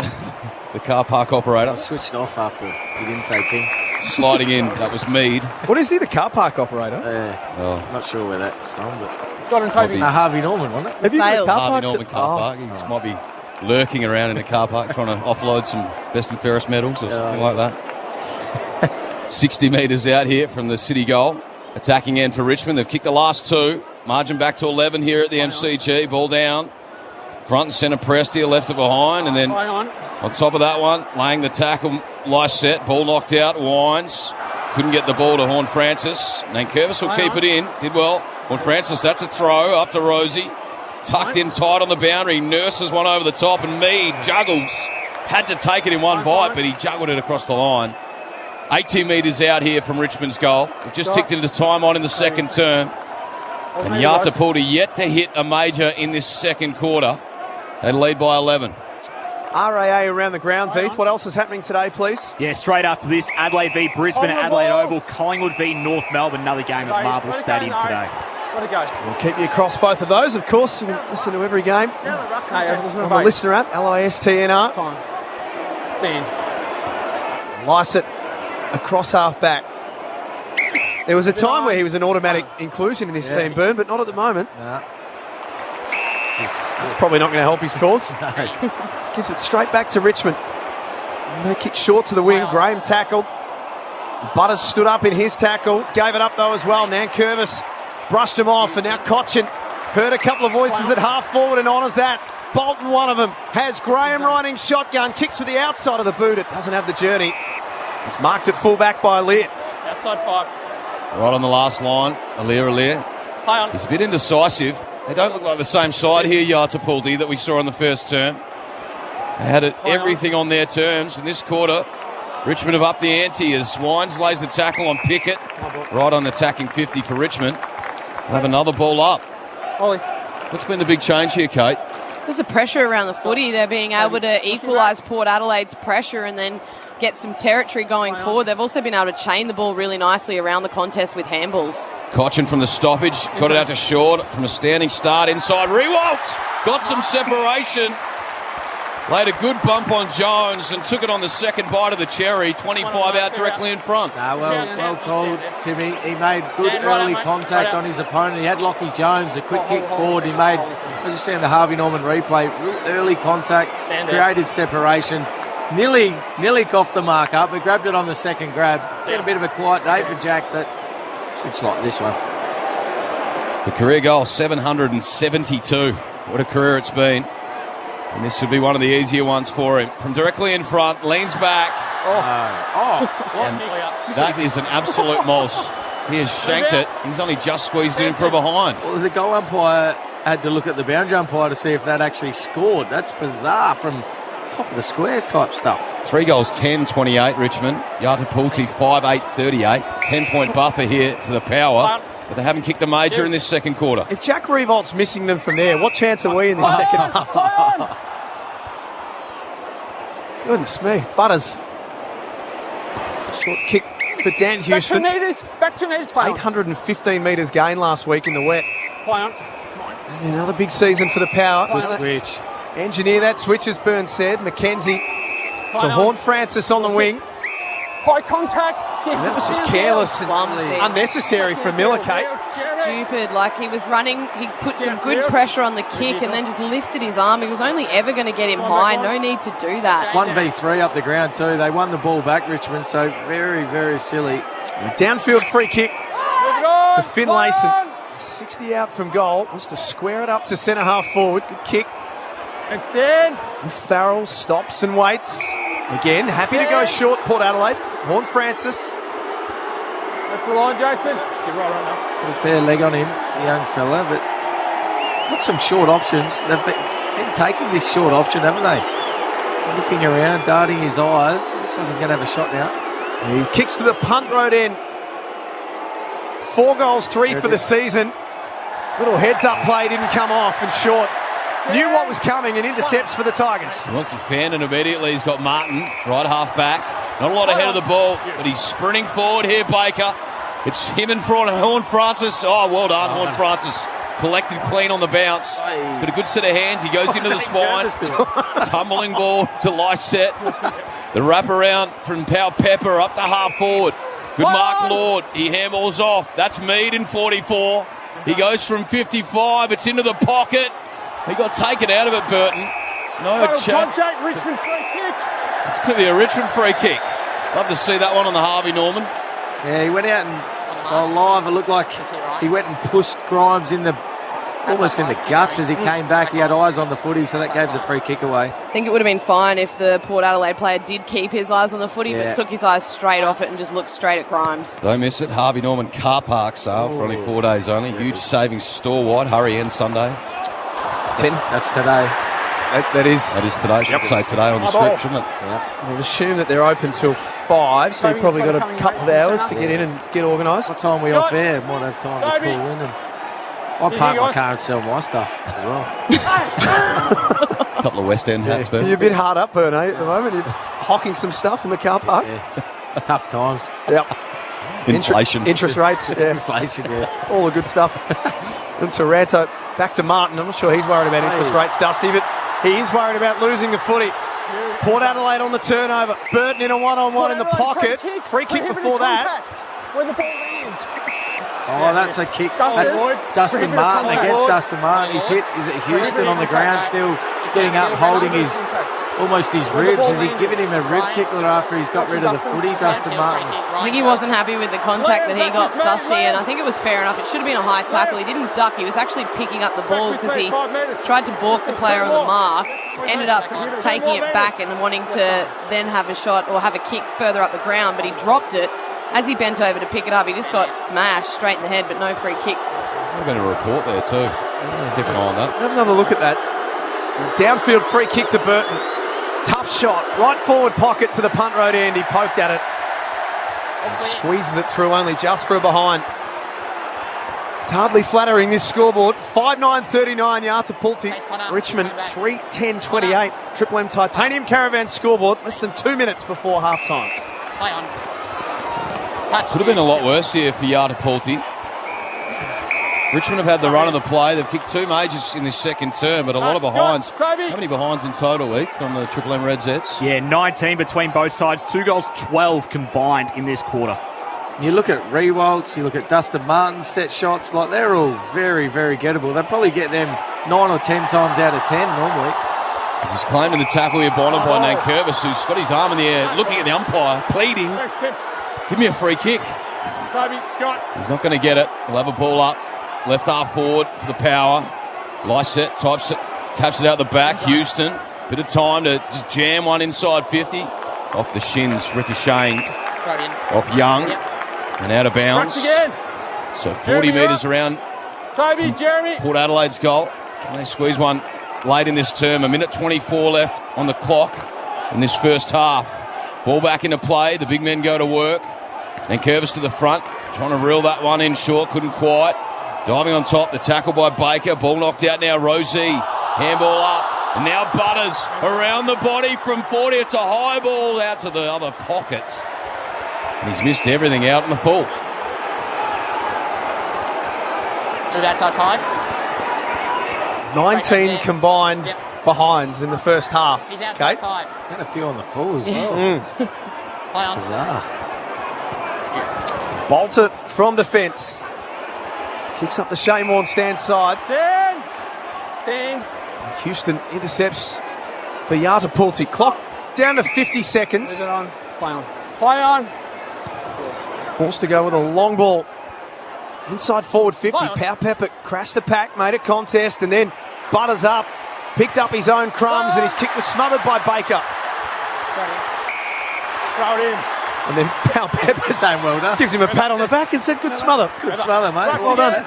You got me there. He loves it, Power Pepper. Heart and soul of this footy club. Yeah. No matter how well they're going or how bad they're going, he's just the constant in this team. He'll be tossed in. 45 around from their goal. Finlayson got rid of Nankervis in the ruck. His kick was smothered. And Ralph Smith has to find his way through the traffic to Taranto. Missed the target by hand. Lord couldn't take it away. Horn Francis does. Off to Burton. Quick hands underneath. McEntee lost his space, lost his time, and Baker gathers. Baker fans one out to grass. It's beautifully weighted. Ross will get and go. He sends a long penetrating kick down the line. Martin, he's in a one-on-one here with Houston. Front centre roll. He slaps it up to Ralph Smith, who's holding. They're going to take the advantage. One last roll of the dice. His left foot ball, though, Martin. Under not much pressure, landed with Mead. And that'll see out the first half here at the MCG. 19 behinds kicked between the two sides. But the quarter won by the Tigers. They had 2 through Martin and Taranto. And at half-time, it'll be Yata Pulte, 5-9-39, leading the Tigers 3-10-28. Bernie Vince, Kate McCarthy, Ethan Meldrum, Jack Heverin, Tim Solly and Alex Bryant. Your Saturday afternoon call team for McDonald's and Ream Hot Water. Triple M, rocks footy.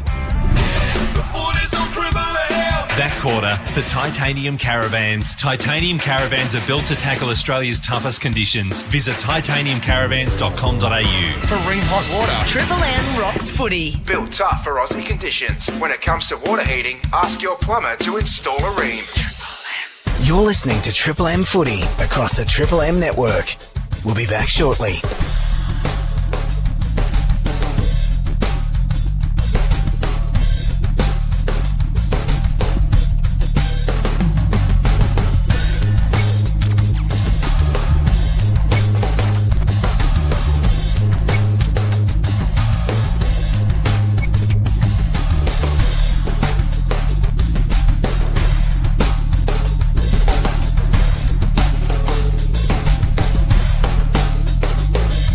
You're listening to Triple M Footy across the Triple M network.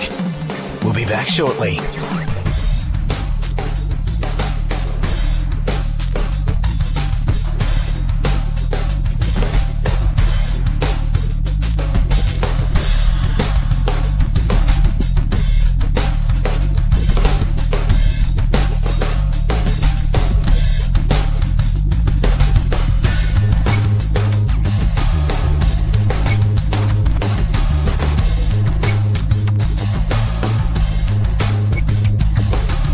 You're listening to Triple M Footy across the Triple M network.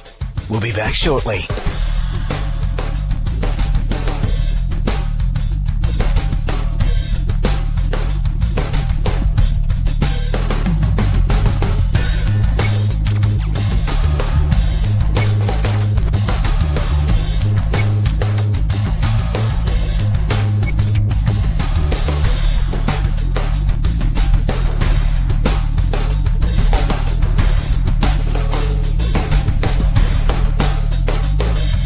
You're listening to Triple M Footy across the Triple M network. We'll be back shortly.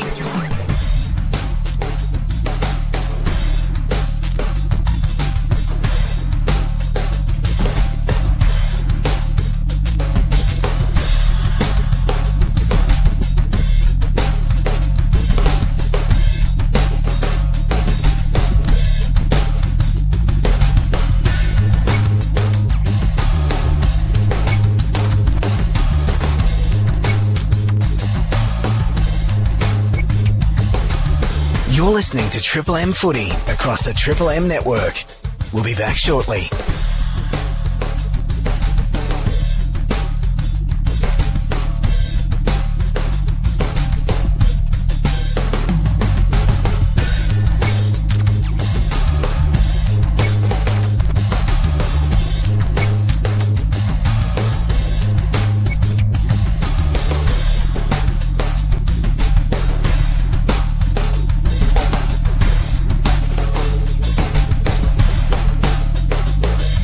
You're listening to Triple M Footy across the Triple M network. We'll be back shortly.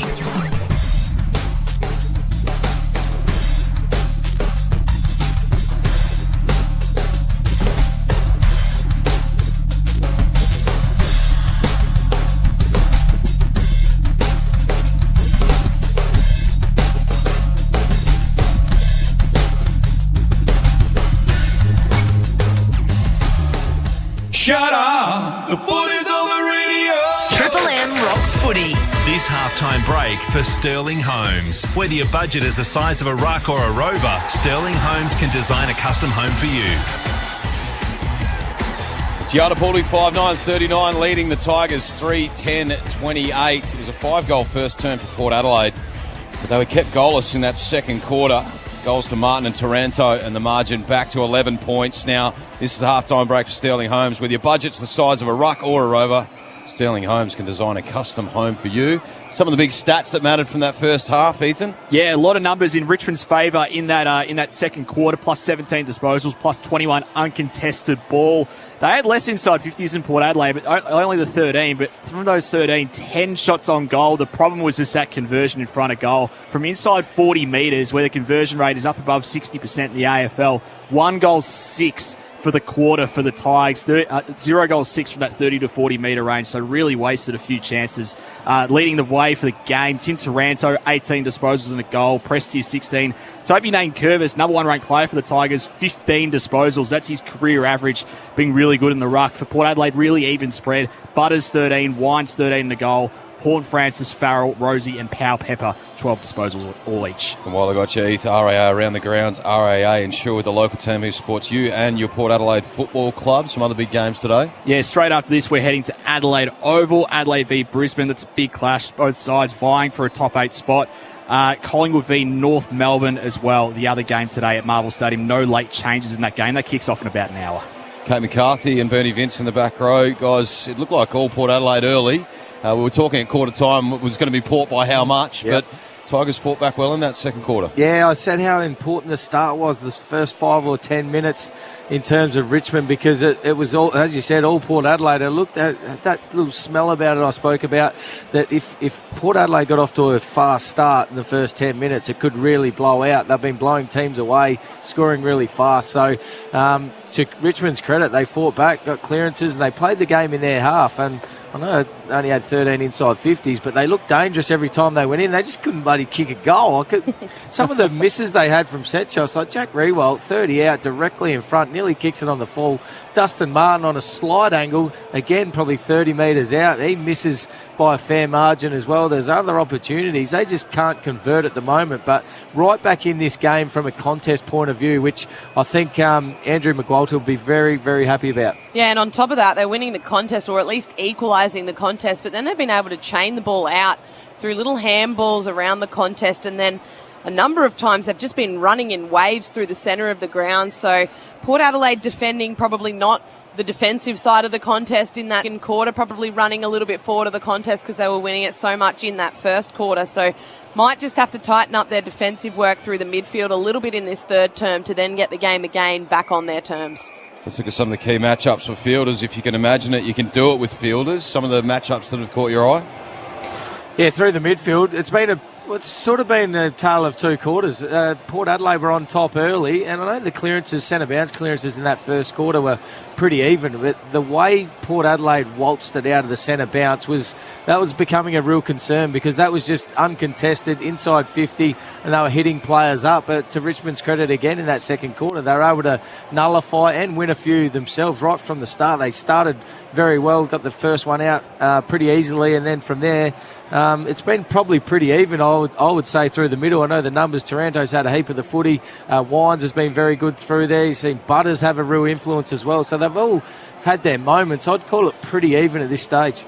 And the text message has been lighting up, Burn. Everyone's wondering whether you've tucked into the hummus yet, or whether you're just saving that for later. I'm going to save post-game hummus. Yeah, save that for later. Post-game, post-hummus. Whether your budget's the size of a ruck or over, Sterling Homes can design a custom home for you.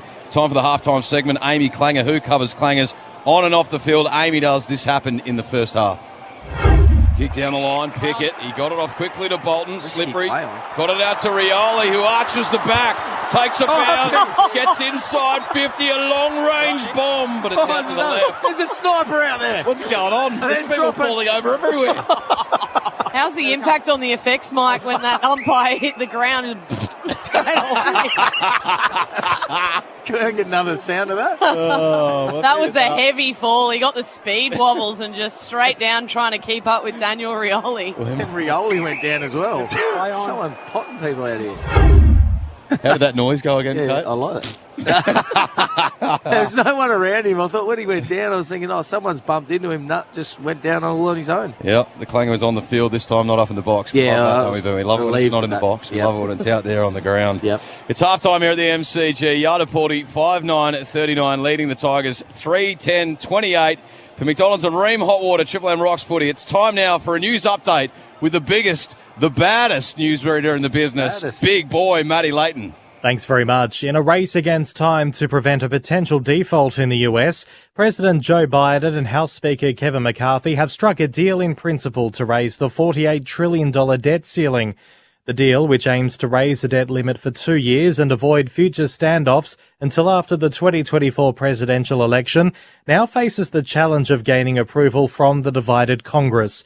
Speaker McCarthy says it'll go before a vote next week. It has historic reductions in spending, consequential reforms that will lift people out of poverty into the workforce, rein in government overreach. There are no new taxes, no new government programs. A McGill man's lost his licence and had his car impounded after allegedly returning a blood alcohol reading almost 4 times the legal limit. Police found a vehicle had smashed into traffic lights this morning at Gawler Place and Grenfell Street in the Adelaide CBD. And the Prime Minister wants to fix the nation's care sector. Anthony Albanese has released a draft strategy looking at the early childhood, disability, veterans and aged care systems, all plagued by low wages and high turnover. Welcome aboard, everyone. Join Titus O'Reilly and Mick Malloy for Sports Bazaar. They're only going to get weirder from here. Download the Listener app to listen for free. Right now, the MCG, grey skies and 16 degrees. Yardapuldi holds an 11-point lead over Richmond at half-time as Triple M rocks footy. That halftime break for Sterling Homes. Whether your budget is the size of a ruck or a rover, Sterling Homes can design a custom home for you. For Ream Hot Water and McDonald's. Triple M rocks footy. RAA are passionate about footy in South Australia. They're proud to be the only partner of the Adelaide Crows and Port Adelaide Football Club, supporting both the men's and women's teams. I love it. They're locals supporting locals. We all know footy sounds different in South Australia, but so does insurance. Insure with RAA, the local team who supports you and your team to keep on moving on. Issued by RAA Insurance, AFSL 232525. You're listening to Triple M Footy across the Triple M network. We'll be back shortly.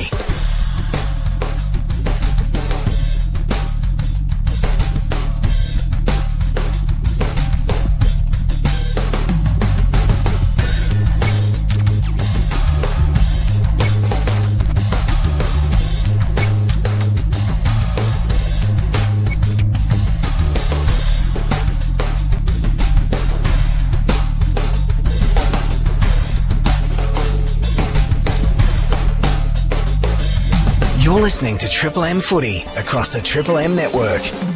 We'll be back shortly.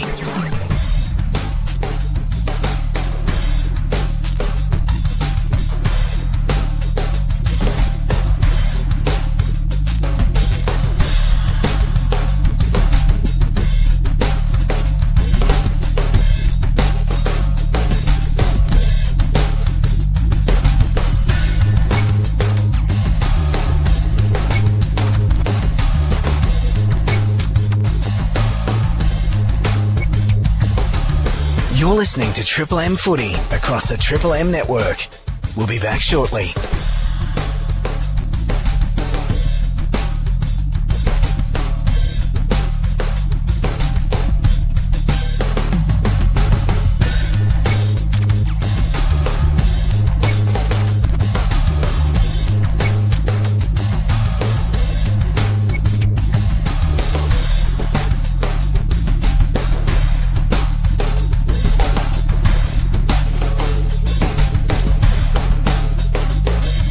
You're listening to Triple M Footy across the Triple M network. We'll be back shortly.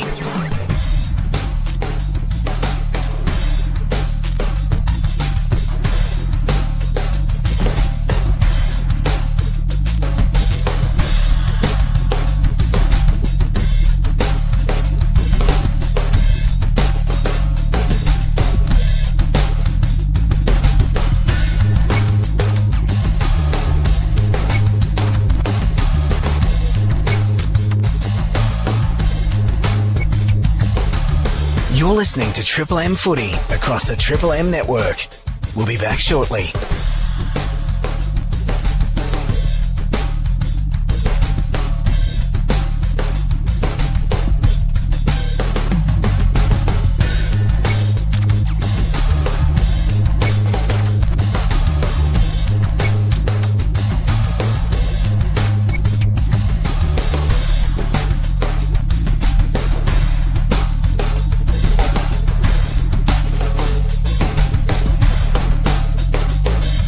You're listening to Triple M Footy across the Triple M network. We'll be back shortly.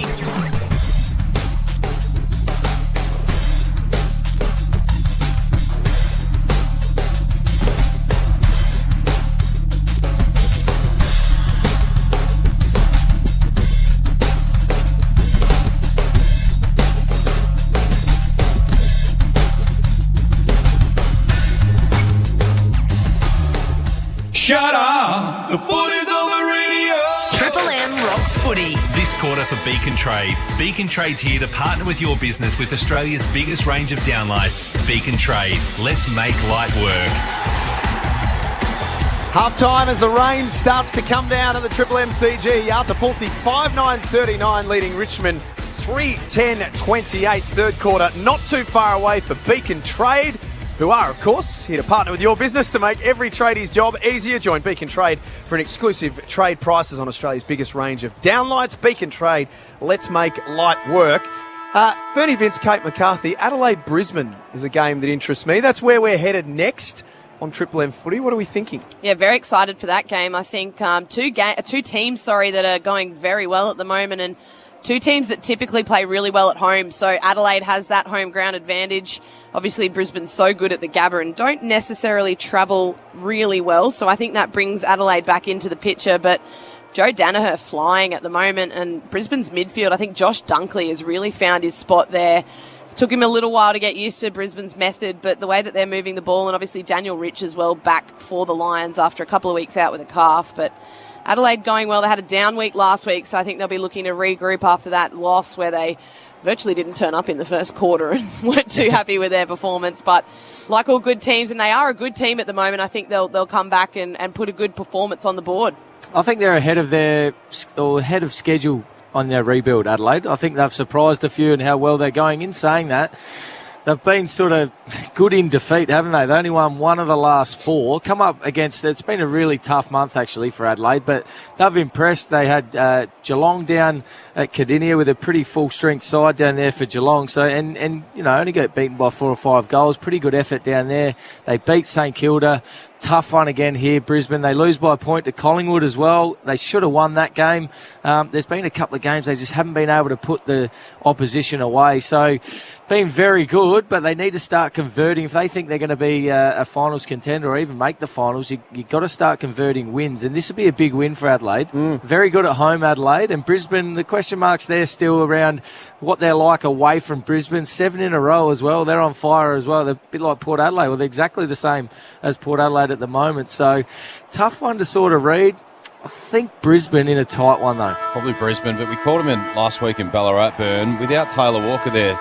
Different, aren't they? Different outfit. So him back in the side this week will really straighten him up. Yeah, no, he's so important for that side. Only go back a couple of weeks ago and kicks 5 against St Kilda, and they put them away pretty easily in what was a really high-scoring game against they're pretty dour sort of defence too, St Kilda, so they were able to hit the scoreboard. I think the highest score against St Kilda this year was Adelaide. So they can score quickly. They take the game on. They play the right way, Adelaide. They take the game on through the middle of the ground. They keep turning up to the contest. Really contest-based team, and they're being taught the right way. It's just they sort of just let themselves go in a quarter, which then the game slips away from them against good sides. So it's been a really tough month of games. Finishing off this week, that'd be a big win against Brisbane. And Ben Keys, obviously he's played at Adelaide for a fair few years now, coming from Brisbane, though they tossed him out. They didn't want him anymore, told him he should explore his options playing as a small forward there. And since he's gone over to Adelaide, just really breathed life into his career as a real premier midfielder, just working really hard, does all the hard things right, and be a big game for him to have a good game against his old mob as well. It's the halftime break for Sterling Homes. Whether your budget is the size of a ruck or a rover, Sterling Homes can design a custom home for you. What happened with the screen a couple of minutes ago? Did the screensaver come on or something like that at the so they had the old school screensaver. So they had the Richmond Tigers logo in that old Microsoft format where it would just go, and as it hits the edge, it changes colour. And Ethan and I were just having a look, trying to guess what colour it would be next, and a couple of times we got it right. Just really winding back to early 2000s. All it needed was like the screensaver, like Kate's MacBook or something like that come up here. I was just waiting for it to hit the corner and do that double change. Tim Solly's MacBook would have been a little bit more interesting. Cleared the browser. You did that in the break, did you? Cleared the history. Yeah, he's going incognito now. So. The rain falling down here. Kate, who do you think that suits? Oh, I think it does suit Richmond, but when they've looked good today, it's been link up of handballs chain through the middle, so that's not necessarily wet weather footy either. So big pressure. Whoever brings the most pressure in this weather will reign supreme. Yartapulti by 11 points for McDonald's and Ream Hot Water. Triple M rocks footy. So Bit of a small bounce there by the umpire. Came down last set, tapped it. Butters steps through the gate, and then a right foot ball inside 50. Off hands, out the back. Denrioli. Handballs to Broad. He's got plenty of space just to assess the options. He sends a drop punt out towards Mansell. Got work done to the footy. It falls to the back. Here's Butters again with another touch. Handballs to Bonner. He snaps it around the body through the hands of Baker. It's collected by Burne-Jones, puts it into the corridor. Finlayson plucks the mark, 30 out directly in front. Yeah, that man Zach Butters again just worked so hard from the contest to outnumber out here on the wing. Ended up winning the ball back, the ground ball. Got it back inside 50, and that's a great mark in these conditions from a tall. There was a sort of a punch kick, so it had a bit of weight behind it, and he was able to clunk it in the hands, Finlayson.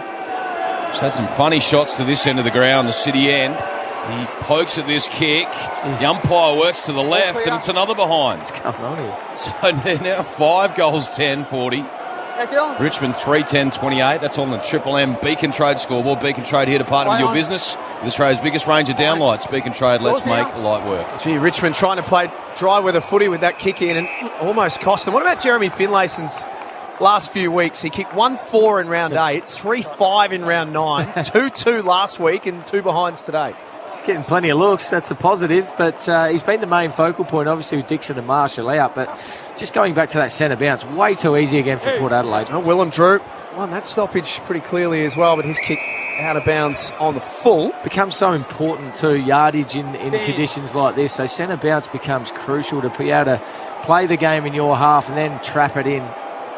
Bernie Vince, Kate McCarthy, Triple M Seabus Super special comments. Seabus Super making hard work pay off. Long driving ball outside 50. The pack forms. Burton from the side, off his hands. Front and centre was sharked out there by Miller. And now McIntosh from defensive 50. Just jams one down the line. Clever Rewalt tapped it for his friend Cochin. He's immediately claimed in the tackle. Got it out to Martin. A snap around the body out to Grass. It favours Taranto. He arrives on the scene. Handballs up to Prestia. Tight ropes the boundary and then sends one inside 50. It's been a free kick against Richmond. Oh, he's played on. He's played on here. Rosie. He fans one wide. He's got Junior Rioli. It's been a little shaky today, Alia, hasn't he, Bert? No, he hasn't been himself. They've put a bit of time into him, though, not allowing him to fly by himself in the air. There's Rosie through the middle. Handballs over the top to Willem Drew. He's got a vacant 50. So kicks for space. Bergman well positioned. Oh, well done, Broad. Didn't mark. Broad got a hand on it. Top of the goal square now. Broad's got 3 to beat. He did really well.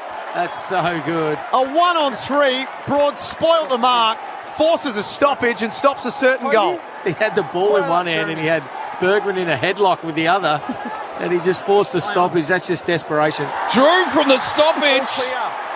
It was palmed down by Finlayson. He quickly put it on the boot. And he scrambles a fortuitous goal, Drew. They get the first of this third term. They're 6-10-46. Richmond 3-10-28. Triple M Beacon Trade scoreboard. Jeez, that's disappointing for Nathan Broad. He's worked his bum off to get a stoppage there, and then poor defending from Taranto, although it was pretty smart from Drew.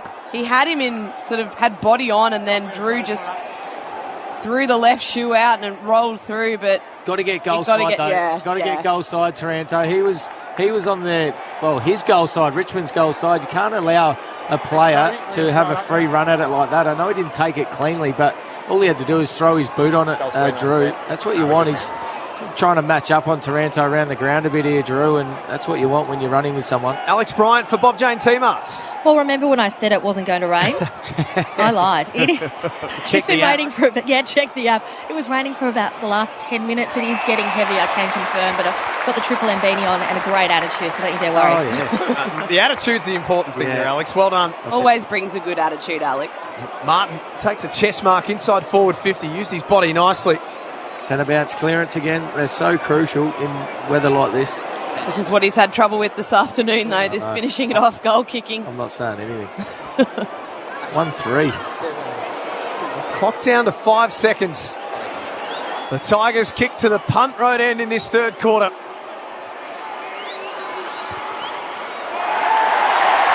No mistake that time. Dusty's got his second. Tigers hit back and they make it a 2-goal game. They're 4-10. Yalta Pultzi 6-10. Triple M Beacon Trade scoreboard. Well, centre bounce clearance again. You said it, Burns. So vital in this game of footy, mainly because the team that gets them ends up putting up so much pressure around the ball that it's impossible for the other team to get it out. That time they didn't need to rely on forward pressure. Took a good mark through Dustin Martin from the clearance, and he went back and finally kicked his second goal of the afternoon after having multiple shots in the second term. And finally the first goal to that punt right end. All 8 goals before that one, all kicked to the city end of the ground. As we're back in the middle here for McDonald's and Ream Hot Water, Triple M rocks footy. Lice set in the ruck versus Nankervis. Tap down Taranto. Tackle by Drew. Low and hard there was Rosie.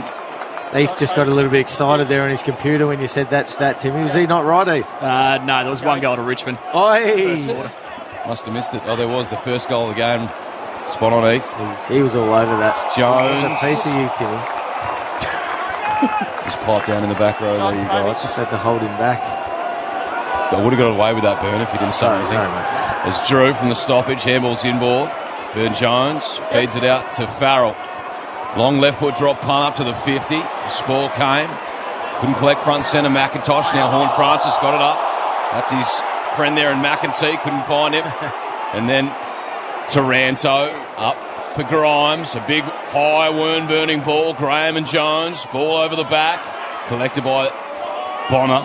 Feeds it back. Alia massages one towards Rosie. The Spore came. Well done, Ross. And he's escorted across the line by Graham. True centre wing, broadcast side. 6.5 gone in the third quarter on the Triple M Beacon Trace scoreboard.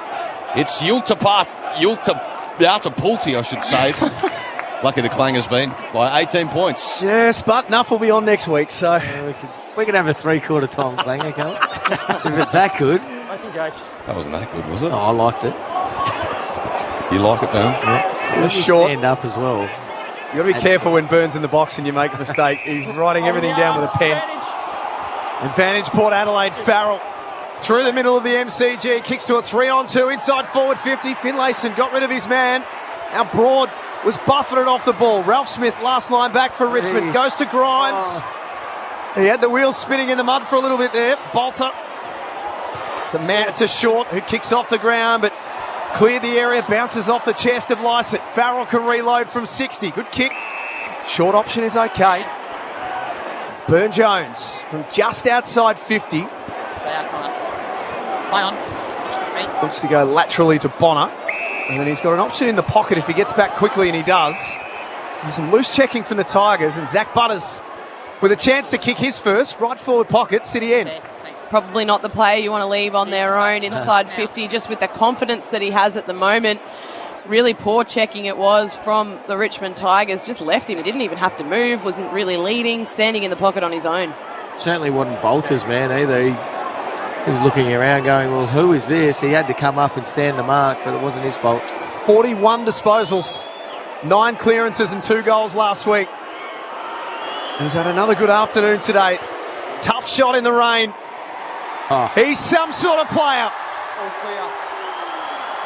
He gives it to the Richmond fans too. Kicks the goal and then found a bloke in a Richmond jersey and said, cop that! Pointed him out. Flog. Yatapulti boot away. They're 7-10-52. Richmond 4-10-34. Triple M Beacon Trade scoreboard. Our players that can finish like that, that's a tough kick in these conditions. Swirling breeze, rain falling down pretty heavily now too. Just to slot that from there, players like that are just gold. Look at that angle on the Harvey Norman. Just knew his kick. Look at him on the Harvey Norman. He did. He pointed someone out and just said, that was you. Bang, you can cop that. And certainly there's a few Richmond fans down there too. You've got to love it. Beautiful look at that on the Harvey Norman. Don't miss it. Harvey Norman car park sale. It's for 4 days only and it's ending today. Huge savings store wide. There's another clearance out of the middle for McDonald's and Ream Hot Water. The Yatapulti. Burn-Jones had it smothered off the boot. Picking up the scraps there was Baker. Got it to Broad. They're under pressure here, under siege. Lots of power around the pill. Now picked up Bonner. Got it to Lysett. Had a fresh swing at it. Now on the turnover. Bolton couldn't pick it up. Too low down for Ryan. He's too tall. As Farrell just shrugs off Ryan's tackle. Handball's back. Jones lowers the eyes out wide, but he's turned it over. Too cute from both teams here. Got to play yardage. Got to get it on the boot. Just take yardage, get it forward. and then outnumber at the next contest. Just too many handballs, trying to be too cute. Bernie Vince, Kate McCarthy, Triple MC Bus, super special comments. Short absolutely shanks that. He kicked it off his kneecap. He killed someone, that. Marked by Bonner. Port Adelaide pushed forward. Williams sat that ball in the air for a while. That'll be a mark to Young. It's not the kick. That's not the kick. A little 20-metre, float, a high kick. Just inviting Richmond to defend that. Got to go long. Take some yardage. Hasn't been raining for long, but these conditions look pretty tough out there now, and that's exactly right, Bern. You've got to play wet weather footy. Too cute. Broad. That's the Tigers engineer the switch. Kicks long to Samson Ryan at half forward. Good contest from the youngster. And Graham hit that pack hard. Fired a handball back out to Baker. Who's 70 metres out from goal. Revolt and Alir in a one-on-one. Jack almost had it. Couldn't quite hang on to the greasy footy. Paul Francis, high ball outside 50. Ball came Ralph Smith. Now Baker. Handball's in ball for short. He wants to go back out to that outer wing. McIntosh directing traffic before he gets the pill. Maybe pick it up, son. He spins around in a 360. A big right football in the Rewalt direction. Hanging from the side, Bolton. He's a master at that. He just got to run and leap at the ball from the side, and he's taken the mark 45 out on a 45. Well, Bolton's just turned around and said up to me, well, what wet footy? That is so easy. I can take that above my head. Easy mark. He made that look so easy with a footy that is very wet from all the signs that we're seeing from the other players at the moment. Shanked kicks everywhere, missed handballs, missed ground balls, and he's taken that so cleanly. For the third goal to this punt road end, he sends the kick on the way. It's out to the right-hand side, minor score. Looks a little bit more relaxed after you said third. So 4-11 Richmond 35, Yata Pulti 7-10-52. Triple M Beacon Trade scoreboard. Beacon Trade here to partner with your business with Australia's biggest range of downlights. Yes, please. Yes, Beacon Trade, let's make light work. I see what you did there. Oh, very good. You and Heath just need to have a little patch up, I think. A little post-game beer and just sort it all out. He's turned his computer off. Yeah. My job's done. I've corrected Timmy. I'm done. Might go down there now. He's like, you know what? I don't have to put up with this crap. I'm done. Straight to the members bar. Yep. Get us one. Frankie throw. Bring a couple back. Yep. Bolter high and long into the forward pocket. Punt road end. It all fell into the arms of Ross and tried to handball to Pickett. A little clever tap on from short. Back to Bolton. 47 out from goal. Has a flying shot that's off to the left.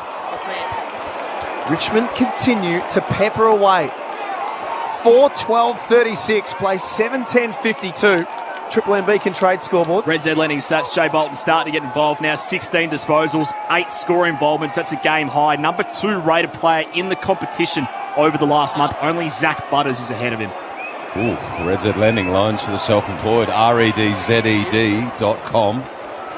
Can't keep a good man down, and he's national now, don't forget. That's from the outer side. Jones.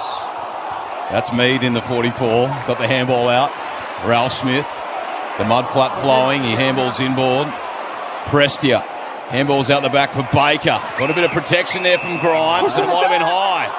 It was. Sloppy there by the captain. Push. I thought it was in the side live. We're going to have to see this again on the Harvey Norman replay, but a bit silly to give that away. Was it in the side? Oh, no, it's in the back. This one's McEntee, not Mead. Goes wide on the 45, a floaty one. Leaking forward. That is Mead. So they're waxing here, the 40s. He's 70 from home here, Mead. He'll wheel inboard now and just pump a long one. Big nest forms. Grimes makes amends. Takes a good defensive mark and he feeds it off. The Tigers want to play this members' side. They trail by 16 points. That's not a great kick coming out. Martin and Revolt both looked back and said, send it longer than that. And Alir intercepts. Short kick to Wines at centre half forward, then punches it low, but Bolter intercepts for Richmond, and out they go on the other side. Goes for the switch. McIntosh the target, but it's way too wide. He's done that a few times today, Bolter. Just a rush of blood. Just needs to steady for a moment and hit the target, you would have thought. So 14 and a half gone third term. Tigers 36, trailing Yatapulti 52. It's 2 goals apiece in this third quarter. Ball down. Taranto, handballs up. Rioli got out the back door for Pickett. Tunnels the handball. Short from the boundary. Drives a long torpedo punt ball that bounces end on end. It's collected. Well done, McKenzie, and he's bumped on the kick, and he's dumped it out on the full. True centre wing, far side of the ground. So they'll load up again here through Graham. 16-point game at the MCG. Both teams wasteful in front of goal in greasy conditions. Lear, his kick touched. So it won't be out of bounds on the full. Each Red Z lenders, some of the major ball winners in this game, please. Yeah, leading the way, Tim Taranto, 20. Dion Presti up to 21. Got good form against Port Adelaide as well. Kane Farrell leading the way now for Port Adelaide. 18 touches, 6 in this term. Zach Butters, 17 and a goal. Poll coaches votes in his last 7 games. Look, might be on track to make it 8 here. Short takes it out of bounds. Have they put much work into Zach Butters today, Kate and Byrne? Not really. I don't think they have. We asked David Teague, didn't we, pre-game, and he just said it'll be more of a team effort. If any of the midfielders get off the chain, there's also Rosie in there that can get off the chain. They might put some work into him, but it'll be more of a team effort. Oh, Rosie kicks into the corridor. It's going to have to be spot on for Bonner. Just didn't quite get there. Ross got a fingertip on and then got rid of Rioli, who we haven't seen a lot today, and caught one high. It's just a bit silly there from Burn Jones. Didn't have to do that. And Presti takes the advantage and looks out wide for Mansell. He's got him. 80 from home, off a step, he pokes it forward. Raul Smith with the lemon rinse. He sends it inside 50. And a good mark, Taranto. He ran about 100 metres to get that ball. Had it moments ago on the outer wing. And he creates an opportunity at the punt road end. We do have Kane Corns in the box next to us. She's just praying that he misses this goal.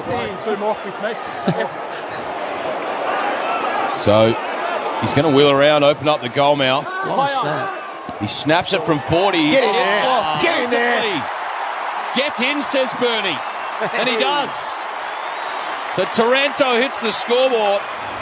And they just stay within touch here, the Tigers. 5-12-42. Yatapulti 7-10-52. Triple M Beacon Trade scoreboard. Well, again, they're forcing Richmond to the boundary. They're protecting the corridor, and that time Richmond were just bold enough to say, well, that's fine. If you're going to give us the boundary, we'll take it.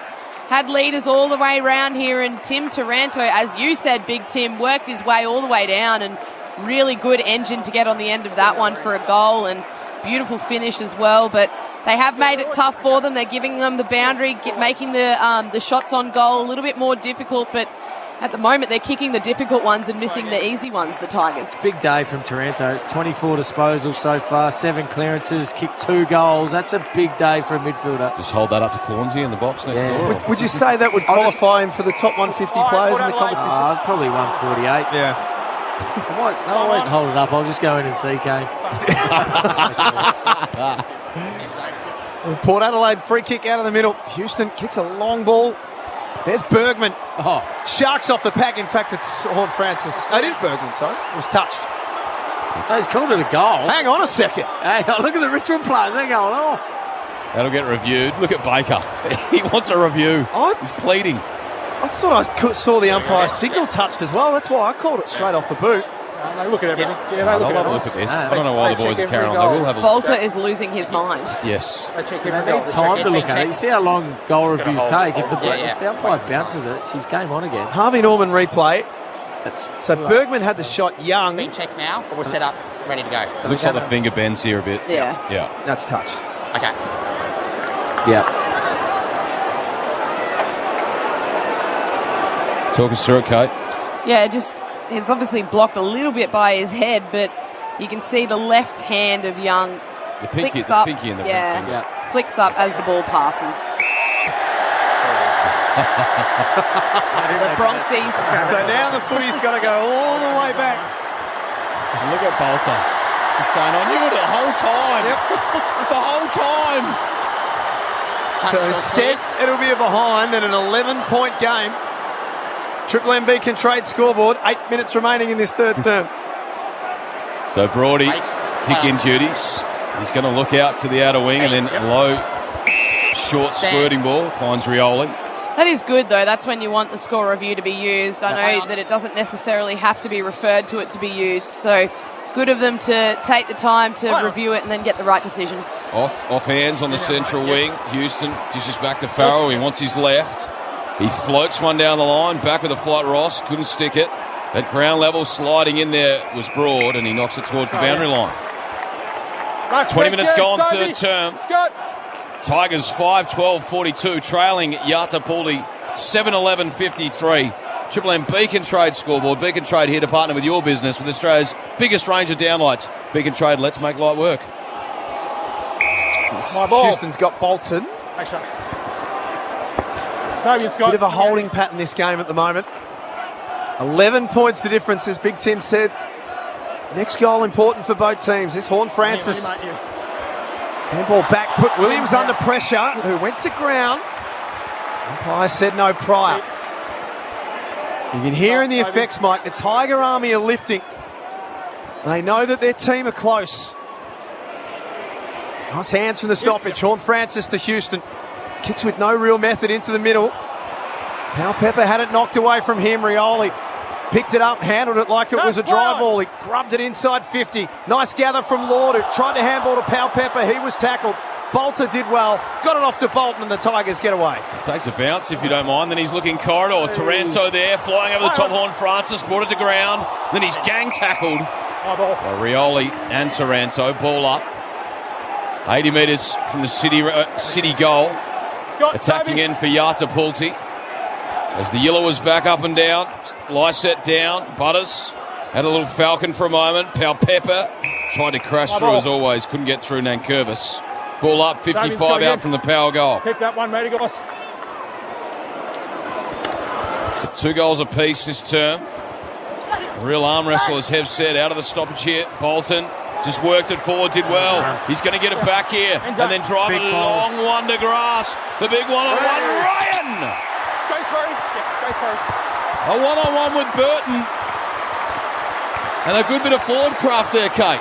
Really good work, though, through the midfield from Shea Bolton. Just had the presence of mind for what we've been saying all quarter, Burn. Just will the ball forward. He tried to kick it off the ground, didn't get it on the first option, then got a little tap on it, went out to his teammates' advantage, and then followed up for the handball and then just threw it on the boot, got as deep as he could because he saw that there was a one-on-one with Ryan. 10 goals too this year for the big man. He's hitting the scoreboard. Can he do it now when it matters? Oh, hey, nice work. You bet he can. Ryan hits the scoreboard, and all of a sudden we're back to 5 points at the MCG. How good was that? Giving away 15 centimetres, Ryan Burton, in that contest. That's why the toe poke that you're talking about, Kate, was so important. Just getting the ball forward, yardage, not mucking around with the footy. Bolton was the player, got it inside 50, and he just saw the mismatch.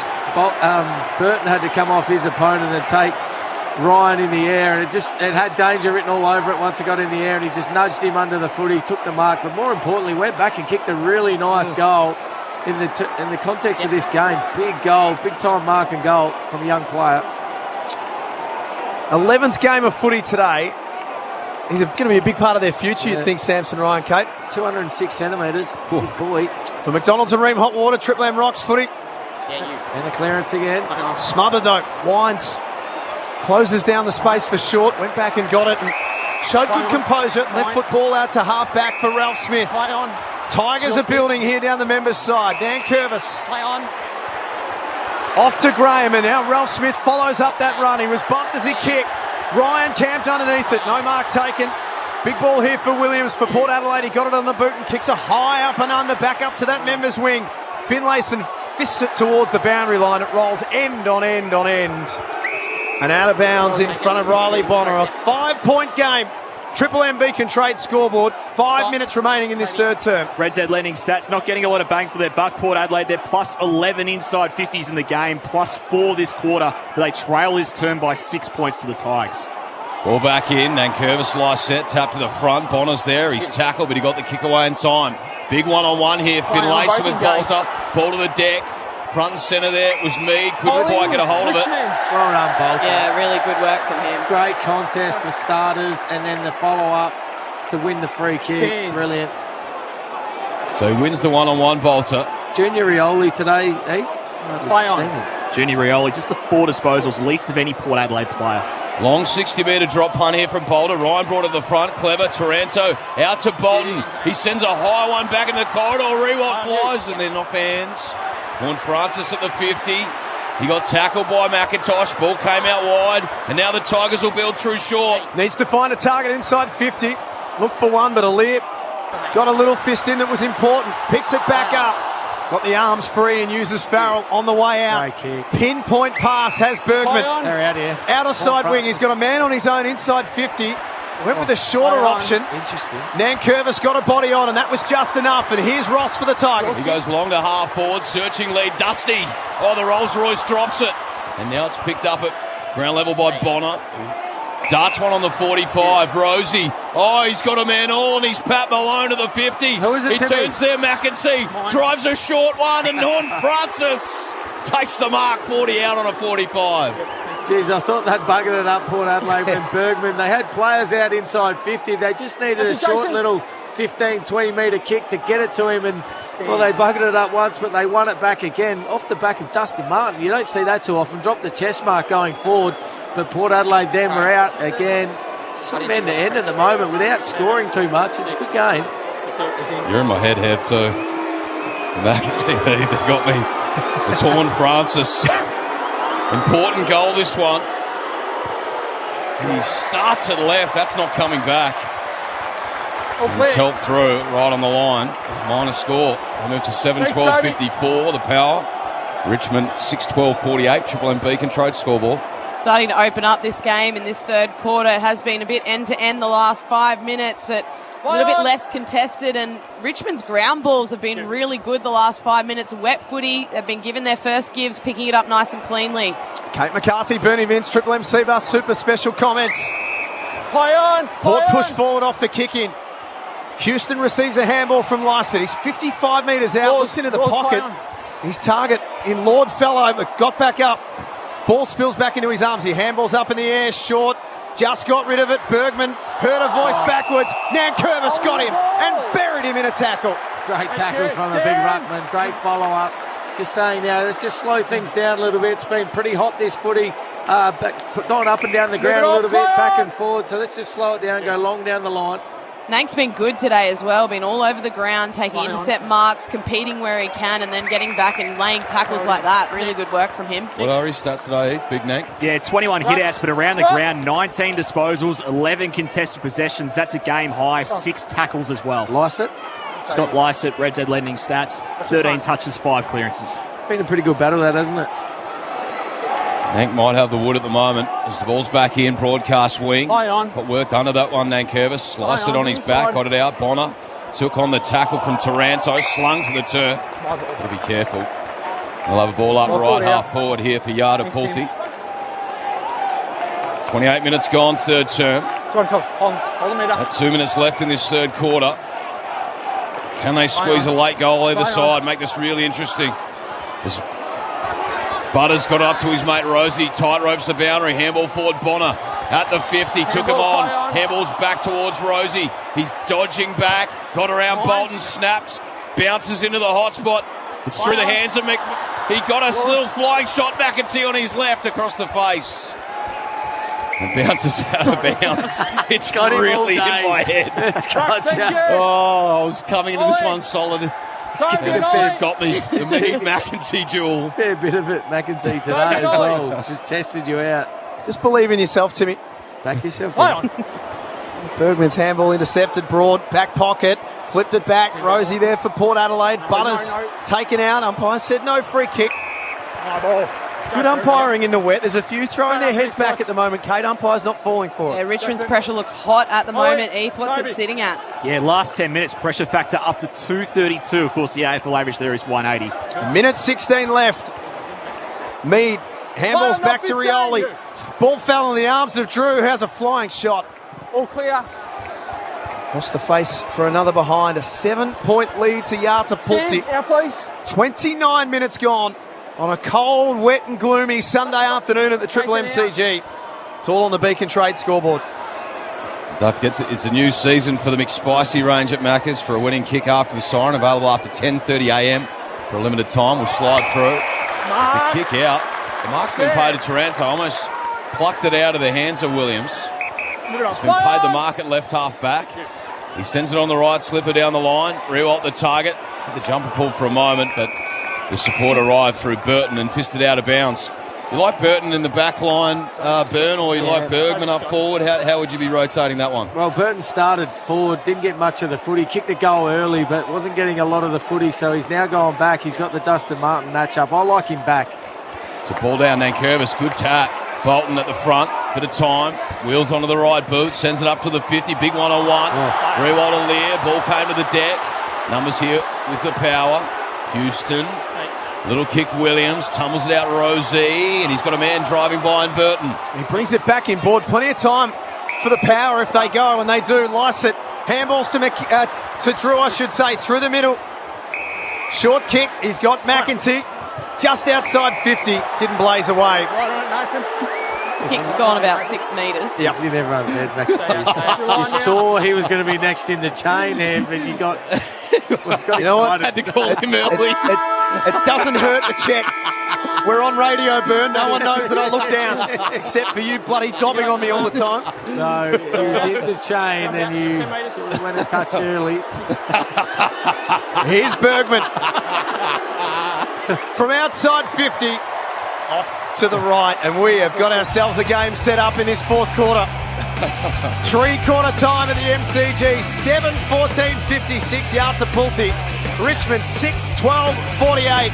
Kate McCarthy, the Dobber, Bernie Vince, Tim Solly, Ethan Meldrum, Alex Bryant, Jack Heverin. That's your Sunday call team. McDonald's and Ream Hot Water, Triple M, Rocks Footy.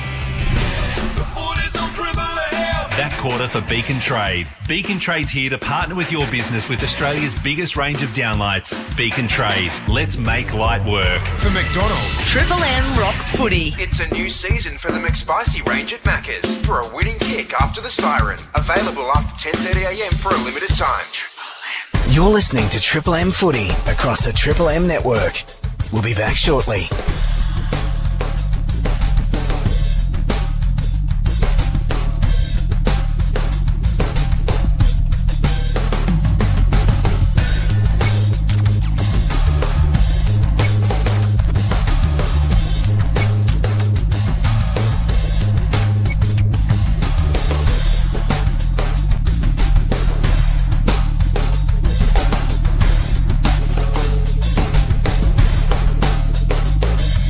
You're listening to Triple M Footy across the Triple M network. We'll be back shortly.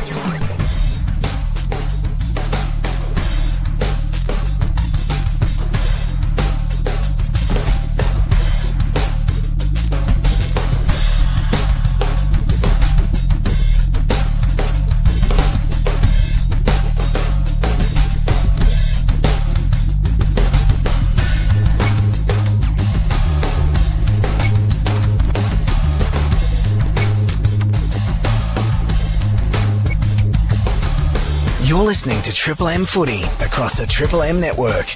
We'll be back shortly.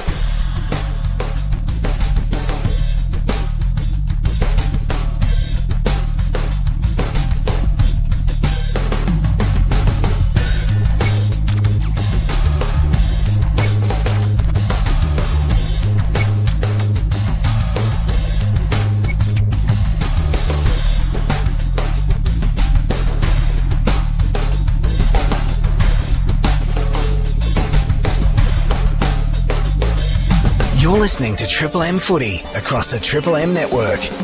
We'll be back shortly.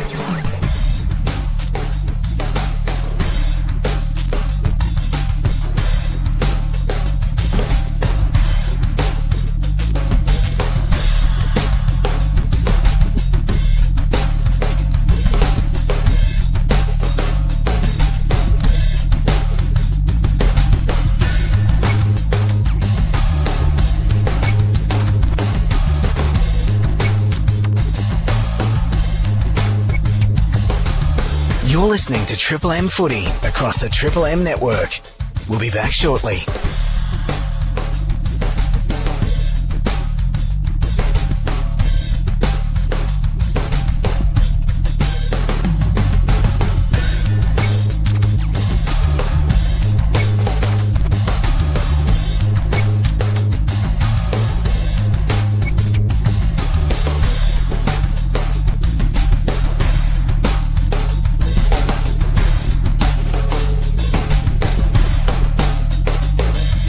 You're listening to Triple M Footy across the Triple M network. We'll be back shortly.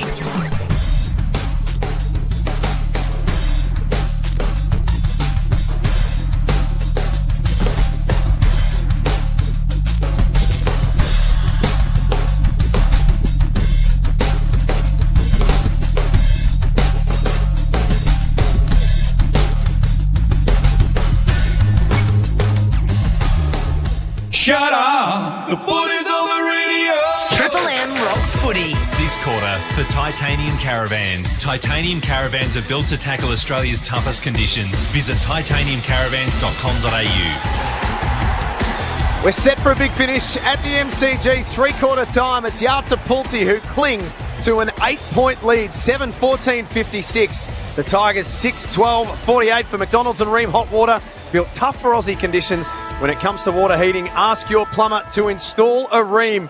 All the third quarter numbers, Heath. What's standing out at you? Yeah, Richmond's pressure cranked up in that third quarter. Pressure factor 195, triple the tackles, 21-7 in their favour. Leading players on the ground, Taranto 27, Prestia 22. Taranto's kicked his 2 goals as well. Kane Farrell, 22 disposals, the most for Port Adelaide. We also know Richmond's record in close games as of late has been pretty shocking. Their last 12 games decided by a goal or less, 3 draws, 9 losses. And on the flip side, Port Adelaide been very good in that area. I think they've won 4 from 4 under 2 goals. So impressive in that area this year. On the flip side, last year they were really poor in that area. So, we have fun up in this box, Hev, and sometimes I think our Amy Clanger at half-time might have been on-field. So we need an off-field one, and there was one presented to us. So for the first time in history, we're going to go double Amy Clanger. We're going to have one at three-quarter time. I don't know what it is. I've just been told to pass on a message. Here we go. Come on, let's hear it, Busy. And he's escorted across the line by Graham. True centre wing, broadcast side. 6.5 gone in the third quarter on the Triple M Beacon Trace scoreboard. It's Yarta Pulti, I should say. Lucky the Clanger's been by 18 points. Yes, but enough will be on next week, so we can have a three-quarter time Clanger, can't we? If it's that good. You've got to be careful when Burns in the box and you make a mistake. He's writing everything down with a pen. What about Burns just saying, I don't know what it is? I didn't know. Double agent. Go on, Timmy. Go and get him. McDonald's and Ream Hot Water. Yarta Pulti. They're going in hard. Swines out wide. Butters. Just trying to make you better, Timmy. That's good. Good response. Good. I like that. He's coming off the back of the square. Rioli. His handball was a bit hot. Could have been illegally bumped off it, but Bergman picks up the scraps. Wines on the upper Houston. In the centre circle, he loads up a big, ugly worm-burning ball inside 50. Finlayson work Bolter off it. Then the ball at ground level. It must be a slippery pill because he left it behind Lord. And then Bolter goes again with another big barrelling worm burner. Jones didn't put in the long screws. He fell over. Butters makes it work. Left foot, another screwing ball. There's worm burners everywhere. It's from defensive 50. Young, another worm burner. Out to the broadcast wing, and it's been a push against Aaliyah, much to the delight of the Richmond faithful. You worm burners there, Hev. It's not a good day to be a worm. Alex Bryant, Bob Jane team answer. Port Adelaide activated their sub. They sure have. It's Jackson Mead out, Francis Evans in, and Richmond's just done the same. Samson Ryan out, Judson Clark entering the comp. That's one less we've got to worry about, Timmy. I was hoping all three lookalikes are going to be on at once. Evans has got long sleeves on, so we're in business there. Okay, perfect. We kick up to the wing. Bob Jane team arts. Great buy 3. Get 1 free deals plus instant cash back. Call or order online today. There's McEntee, who kicks off the ground, and that's deliberate. That's stiff. Right there. It's all happening in here. McEntee gave you the shivers, did he? Yes. I was just really emotional at McEntee. I thought he was really good then. He's had a good moment. Come back to us, Hev. Become a real shit show in this last quarter, hasn't it? Short, long one down, big 3 on 3, and Rewalt. The Gluey Dukes takes it in neutral territory on this broadcast wing. Just gives his teammates a bit of time to leap forward, and thought about the short option there to Taranto. Instead he'll bomb a high one. Alia's in the box seat here. He flies early, front centre Houston. Got it out for Butters. He thought about kicking. Instead, he takes the game on. Took a bounce. Hemmels up to Bergman, who bears one wide. Well, here's Junior Rioli. Had a quiet day. Knocks it to grass. Falls over his own feet. McIntosh. He'll pick it up. and he'll stop and prop. Gets it on the right boot. Great kick. Good kid up Taranto. 45 out on a 45. Played that really well, McIntosh. Had to get over to support. Junior Rioli had the, shotgun seat to that footy and then ran over the top of it with a bit of contact from another Richmond player, but then had the composure to knock it forward and then take his time to pick it up because he'd bought himself a little bit of space and time, assessed the situation, and Tim Taranto was all on his own inside 50. This for disposal, 28 on the Red Zeds. And his third goal for the afternoon. Not a bad day out. He sets sail from 48. Make that free for Big Tim. Kane's going He loves it. Cornsy's sweating it up in the box next door. Throwing the headset off. And they get the much-needed first goal of this final term. Margin back to 2 points here at the Coliseum. Game on now. Not that it wasn't beforehand, but that was a big ball to win out on the wing. Rioli just had to keep his feet. It was an interesting option from Horne-Francis to go wide. I thought he could have taken some yardage again in these conditions and just got it forward. Could have kicked a big 50-metre kick into even numbers inside 50, but decided to go lateral, and when the kick missed, Rioli just had to keep his feet. The contact was enough to take him down without giving a free kick, and as you called, Kate, very good from McIntosh to lower the eyes, and that's a big day out from Taranto. Yeah, Heath, can we get the stats of the 151st player in the AFL, please? Has he ever had 30 and kicked 3? Just looked over. Kane's turned his notifications off. Tigers fans will be coming for him. Yep. Yeah, Red Zed Landing looks very quiet next door. 28 touches, 3 goals. Only once betted that. Has got a bag of 4 for GWS. Number 1 ranked player on the grounds. Wines kicks it off the ground. Ball still inside the centre square of the MCG. Tigers are lifting. Bolton takes the ascendancy and handballs off to Broad, who kicks up the line. His intended target was Miller. At least created a contest and got it front and centre. Now Ross, 2-on-1 inside 50. Aaliyah has to be good. He was terrific. Oh, that wasn't. The kick a little dicey, but he finds Horne-Francis on the way out. Wants to go straight down the corridor. He's got Burne-Jones, centre circle. Wheels and goes. Sends it into grass. Lord! Go through. Pulls down the mark. 45 out on a 45. Well, that's what happens when you go direct. Straight through the middle of the ground. It was a bit risky. Aaliyah, massive mark back, going back with the fly. It was 2v1 inside D50. But the kick, when it came off, the Horne-Francis, that's a better option. Didn't go lateral this time to Rioli, went straight up the guts, 2 kicks, inside 50. That's what the forwards want, and in conditions like this, just got to get it inside 50, give them an opportunity. 197 centimetres, 92 kilos. Kicked 4 goals, 3 for the year. Can he do it when it matters? Flushed it. Absolutely burnt. He hit that like a peach, Lord. He gets his first for the afternoon, and they hit back Yatapulti 8-14-62. The Tigers 7-12-54. Triple M Titanium Caravan scoreboard. Titanium Caravans, they're built to tackle Australia's toughest conditions. Visit titaniumcaravans.com.au. I know Aaliyah did really well 1-on-2, but Jack Rewalt had to make that more difficult for him. Just had to fly, just get something in the way because he had a teammate running, getting the front and centre. There was no one from Port Adelaide anywhere near that contest, but Aaliyah too good, watched the footy come in, took the mark, and then the rest was history. It was a great kick from Horne-Francis, though, straight up the guts. RAA around the grounds, Heath. Play underway at Marvel Stadium. Yeah, about a minute in. North Melbourne by 1 point. First behind to Jaden Stevenson. Blow the siren. Calling that one in. I'm not calling a game ever again. For McDonald's and Ream Hot Water, Triple M Rocks footy. Rosie was tripped. I heard you did that last week. Put the Mozzers on North. Was that the game? Yeah, it didn't really factor in like interchange infringements in predicament. You've got to think of everything. True. Yep. Well, it's got to keep them up your sleeve. Rosie loads up, kicks long. Port looking for 2 inside 90 seconds. There's Evans, the sub. Couldn't get access to the ball. Burne-Jones goes to ground high. Non-controlling umpire called it. Oh, interesting.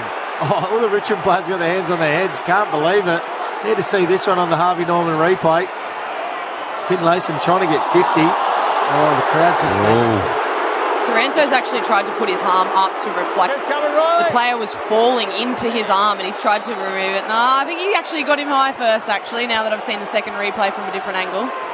Harvey Norman car park sale for 4 days only. It ends today. Timmy, you're running out of time, so... I am, better get there. Straight after this game finishes. Burne-Jones has already kicked one this afternoon to the boos of the Tiger Army. Misses. A couple of misses now from Burn-Jones. 9-point game. Triple M Titanium Caravan scoreboard. 7 minutes gone in this last quarter. So Rioli, eyes scanning the field. He just directs traffic long. He's going to look out this broadcast side. He chisels a short one. Baker, late pressure came from the sub Evans in the long sleeve. And out of bounds, left forward pocket, punt right into the ground. Again, just a little bit too cute from Richmond. Got to go long down the line. Just tried to bite off something he couldn't chew. Not like you on that Homer spoon. No, I haven't touched that yet, but... Was slapped out by Short, out to the 50. Ross did well, paddled it to his advantage, then tunnels one out to Prestia. Around his body, Aaliyah. He's the only man home. He goes short. Yeah, only one looking at the ball. That's exactly right, Bern. Bonner, short to Evans. He's injecting himself into this contest. He's 80 metres from home. He looks up. He'll drive one straight down the spine. Lord stayed down out the back. Nankervis couldn't pick it up. Out the back, Baker. Nervous moments, but they'll clear the area here. The Tigers through Bolter. The rain looks like it's starting to get heavier. Playing a forward half game again here. Port Adelaide set up really well behind the ball. Pressure inside forward 50s elite, forcing that dump kick out. Burton pops it up. Tough one for the marking forwards. Bolter double-fisted, didn't clear the area. Wines tried to get a kick away, had a fresh airy. Loose ball fills to Finlayson. He had his kick smothered. Second chance for Finlayson. That time couldn't get boots a ball. It's been 3 areas in the last 2 kicks. Tigers defending as if their life depends on it. Ralph Smith bangs it outside 50. Back in the hands of Burton, who picks up the greasy Sharon. He certainly does. That was clean, and he darts one in onto the chest of Burn-Jones. Right on the 50, a metre in from the boundary. He's played on. He sells some can. He steps around. He loads up, top of the square. Lord flies off hands. Junior Rioli. Little Messi, eat your heart out. But he misses out to the left-hand side. It's hit the behind post. We'll have a ball in. Jeez, that would have been unbelievable. Head down the boundary quickly for Bob Jane Team Arts, Alex. Yeah, just the last 3 minutes it has been getting pretty heavy, but not the conditions that Michael Roberts has ever had to endure. We know what they're like. I'm not saying it. Baker has to rush that through and did. Come on, Alex. Umpire just maybe wants to check whether Evans got a boot on this. Well, it's behind. I want to make sure it came off the hands last. Score review. Nothing silly, guys. Can you please check who it came off? Nothing silly. Hang on a sec. Oh no. Little pour in there from Baker. Harvey Norman replay. Evans did get a boot on it, but he kicked his arm. Yeah, it does. Yeah. You can see why he's checked it.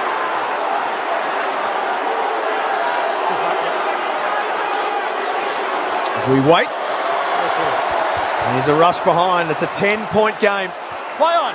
Tigers play on out of defence. Struggling with this ball here, aren't they? Can't penetrate this defence. Long up the line they go, Timmy. Ball off hands of Aaliyah. Wines, he's getting busy. Just jams one. Big fly over the top, Rioli. Bit of hang time in Sir Doug Nicholls' round. There's Baker. Ralph Smith, 1-2 with Baker. Bolter didn't handball to anybody. Just panic for a moment. Now on the turnover. True. Handball's out wide. Cut off. Richmond, a high one up the chimney outside. They crash into each other, the power. Ground level. Houston missed the target as well. Miller arches the back. Jones took him on. Laid the tackle. And he's illegally disposed of it. I was going to say, has to be on the ball. So Jones will get the free kick 48 metres out. No angle to speak of. Great pressure from Port Adelaide. Sorry, Kate. They've just been relentless here. They just can't get it past halfway, Richmond, because the pressure on the footy inside there, forward 50 for Port Adelaide is just elite. Dump kicks out, and then they're set up really well behind the ball. Just repeat inside 50s. Need to finish here, though. Need to get some reward for their effort. So he doesn't kick many goals. He's kicked 4 for the year. He's going to have to hit this from 56. He's given it a decent ride, but it's out to the right. Minus score. Did everything right there, Miller. The big 198 centimetres, bent over and picked it up super cleanly, but then didn't realise that it's actually a pretty high-pressure game and you might get tackled when you've got the footy at the moment, and tried to square up, have a look around, and then just got smashed. So Yaldapouli 65, Tigers 54 on the Triple M Titanium Caravan scoreboard. Big fist forward Fell in the arms of Rioli, who squares it up to the dangerous area. Burne-Jones hovering around. Horne-Francis and Powell-Pepper ended up fighting each other for it. Powell-Pepper gathers. Taranto has him. Good care shown from Taranto there. He could have slung him into that vulnerable position, but put him down really gently. That's a good change that we've seen in the game. 11 minutes left. An 11-point lead to the Power, who look to make it 8 in a row. Tap down for Horne-Francis, had nowhere to go. Jeez, he's dangerous at stoppage, isn't he? He just runs through with... They obviously give him that licence to just run through the stoppage. If it works, it works. If it doesn't, someone covers his position. That time, Jaden Short went and stood next to him. Finlayson out of the ruck. Quick snap across the face. No score. That's a Richmond ball in the back pocket. There's 7-12-54 the Tigers. The Power 8-17-65. Triple M Titanium Caravan scoreboard. 1 goal apiece in this final term. Giada Pooley by 8 at three-quarter time. As Heb said, they lead by 11. There's a big driving ball from Broad up to the outer side.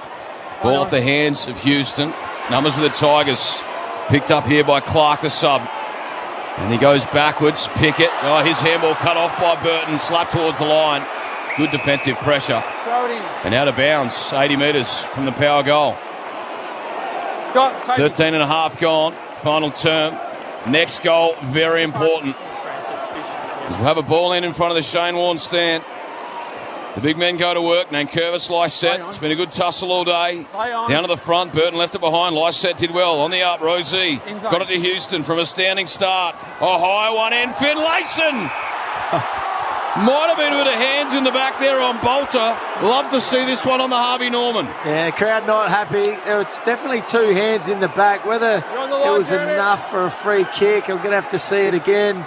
Oh, yeah, he sort of went forward pretty easy, Bolter. Let's have another look here at the Harvey Norman. He sort of slipped at the same time. If he sort of fell forward and went head first, it might have been a free kick, but his legs sort of slipped out from under him. For his first goal of the afternoon, he's kicked a couple of behinds, leans back. Big goal. It's a Yuta party for Yata Pulti. Been working you like on that one, Bert? Yeah, love that one. Got to play on that one as they move ahead here. They skip away. They're now 17 points in the clear of the Power.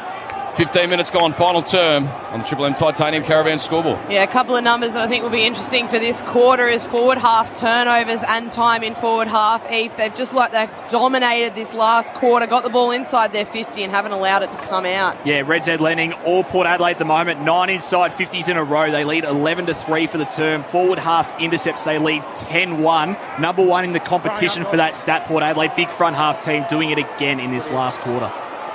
Well, they finished games strong. It's been one of their strong suits all year, Port Adelaide. They're 7-3 in fourth quarters. And they're dominating this last term for McDonald's and Ream Hot Water. Triple M Rocks footy. Bolton being put in the middle to try and change their fortunes, and he couldn't take it away. Drew hacks it up to half forward. Good mark by Butters on his chest. Play on!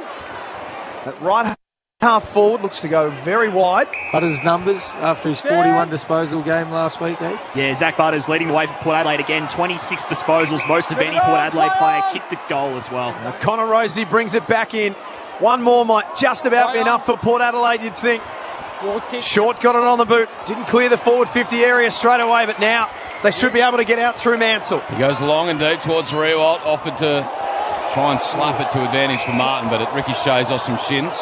That was on the full. Out of bounds in front of the interchange gates. Haven't been able to get it past halfway. This is the big problem here for Richmond. Need to hit it outside the contest. A lot of numbers around this stoppage. Got to hit it to the outside, get some runners going forward. Watch Martin lurking here front and centre. He's not manned. As Bonner slipped out of his hands, Burton knocked it out. Farrell gave to Horne-Francis, took him on. You're not getting through that one, son. Holding the ball right on the Toyota logo. Mansell with the tackle.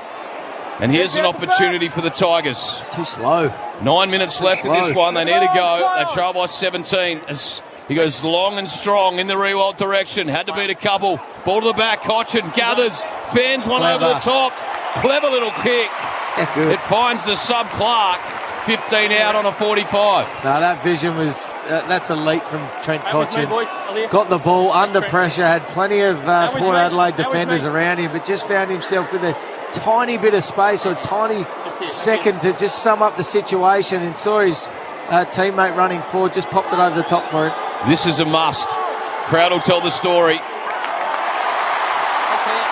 He slots it. We're back to 11. 17 and a half minute of this final term on the Triple M Titanium Caravan scoreboard. Titanium Caravans, they're built to tackle Australia's toughest conditions. Visit titaniumcaravans.com.au. Well, good signs for Richmond that they were finally able to get the ball over that wall that Port Adelaide had built. All they did was generate a stoppage. They got the ball to a stoppage situation, then won it out of there with some great tackling, holding the ball on Horne-Francis, and then first opportunity inside 50 that they've had in a while ended up in a goal. Great work, Richmond. They're still in this game, but they need to get this centre clearance or at least the ball for a secondary stoppage to then work it down their end. RAA around the grounds, Heath at Marvel Stadium. Yeah, low-scoring game. Josh Jacobs with the only goal about halfway through the term. So it's Collingwood by 5 points. His brother Nick lining up for goal at the moment. Still plenty of time for Richmond. For McDonald's and Ream Hot Water, Triple M Rocks footy. Wines and Graham contest in the middle. Neither could win it clearly. Drew's hands were good and Rosie's hands were even better. Releases Butters as he kicks with a foot inside the centre circle to centre half forward. Evans, the sub, paddled it to his advantage, then got it on the boot and kept it moving, but has blazed it out of bounds on the full. So the Tigers get the footy back in the left back pocket, punt road end. They trail by 11 points with 7 3/4 minutes left.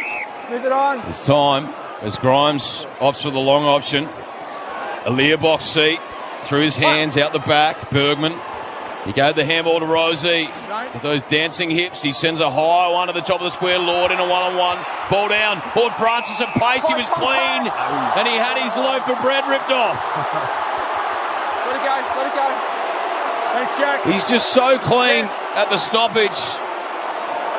And he's a match winner. This one will go back and make it very difficult for the Tigers. Yeah, one-touch player, isn't he? Doesn't need much time or space, as we've seen the Harvey Norman. Oh, they cut it short, didn't get to see it. But the Richmond supporters they're not happy because they thought Horne-Francis just ducked the head a little bit, but I don't think he did. He was just trying to fend off a tackle, and there was a second tackler that got him high. So 21 touches for his first major. He makes the goal umpire work, but he slots it. Wow. Back out to 17 points here at the MCG. 6.5 minutes left. They're furious, the Tiger faithful. They're standing up.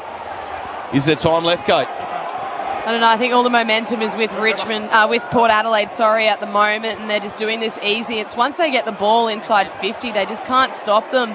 They need to take a risk and kick it away from Aaliyah. At the moment, he's just bringing everything to ground or intercepting it himself and then just repelling them straight back inside forward 50. Now it's going to be hard for Richmond. Yeah, tough now. Got to score at least 3 goals, and in these conditions, tough. Both teams have been inaccurate all day, but particularly in that second quarter, the Tigers might look back on a few of those and live to regret them. For McDonald's and Ream Hot Water, Triple M Rocks footy. That's a little callous diving in. Got to take a risk here, Richmond. Just play on, go fast, try and dart one inside. Oh, that is a shot kick from Pickett. Off one step. Shanks it off the side of the boot. Ball now in dispute in the middle of the Triple MCG. Rioli has to put his head down and get to work. His kick smothered. Ball ricochets out to the wing. Ralph Smith. Crowd thought he was being held. McEntee got back after it. Handballs towards the boundary line and he was slung. Crowd's firing up, aren't they? He was held. I feel like he was held, Ralph Smith. And then they wanted deliberate after that as a bit of an evener-upperer. Is that a word? 17-point lead. 6 minutes remaining. Triple M Titanium Caravan scoreboard. Lysette Nankervis, Lysette to the front. Drew bumped off the kick. Just owned him. Slammed off the kick. Get out of here. And then Ross had his knees taken out with a free kick to Powell Pepper. Rosie takes on Rioli. Sends a right foot ball. Lord, good shape here. Was met front on by Bolter. No free again. As Bolter, he's mowed down by Horne-Francis, but he sends a big torp. That had a nice spiral. And now Mansell. An inside-out talk down the line. Oh, Rewalt went for the Logie. It was Martin. He didn't sense Powell Pepper coming. Got the handball out. Ross. Handballs towards Rewalt. The pressure came. Well done, Williams. And now Powell Pepper again. He arches the back. He gets the handball down the line. Lysette Oh, just handballs for Meteridge. Gains about 30. Nankervis buried him after he got rid of it as well. Against the boundary line, Young handballed it back inside, made it someone else's problem. McEntee on the turnover. Finlayson snuck out the back, just needs the footy to sit. Left forward pocket, bouncing ball. Didn't get enough on it, and the tackle from Grimes was important. 5 minutes left. Richmond trail by 17 points. Their time is now. Graham to Broad. He's got a few players loose on the outer side. Got bumped on that kick. Baker did well to compete. Brought it to ground. Then he mops up the mess. He'll slam onto the left boot. The smother came. Well done there by Houston. He's going to bob up with the ball now, Houston. Sends it down the line. He's got a man 70 metres from home. It's Bergman. He's hard up on the boundary. Decides to wheel back on the mark. 4.5 left in this one as he goes inside 50 now. That was horrible. It's out on the full. So Richmond to reload right on defensive 50. Time's running out. That's on 5. 17-point difference. Tigers need goals and they need them quick. Aliir fisted away from Revolt. Cochin follows up.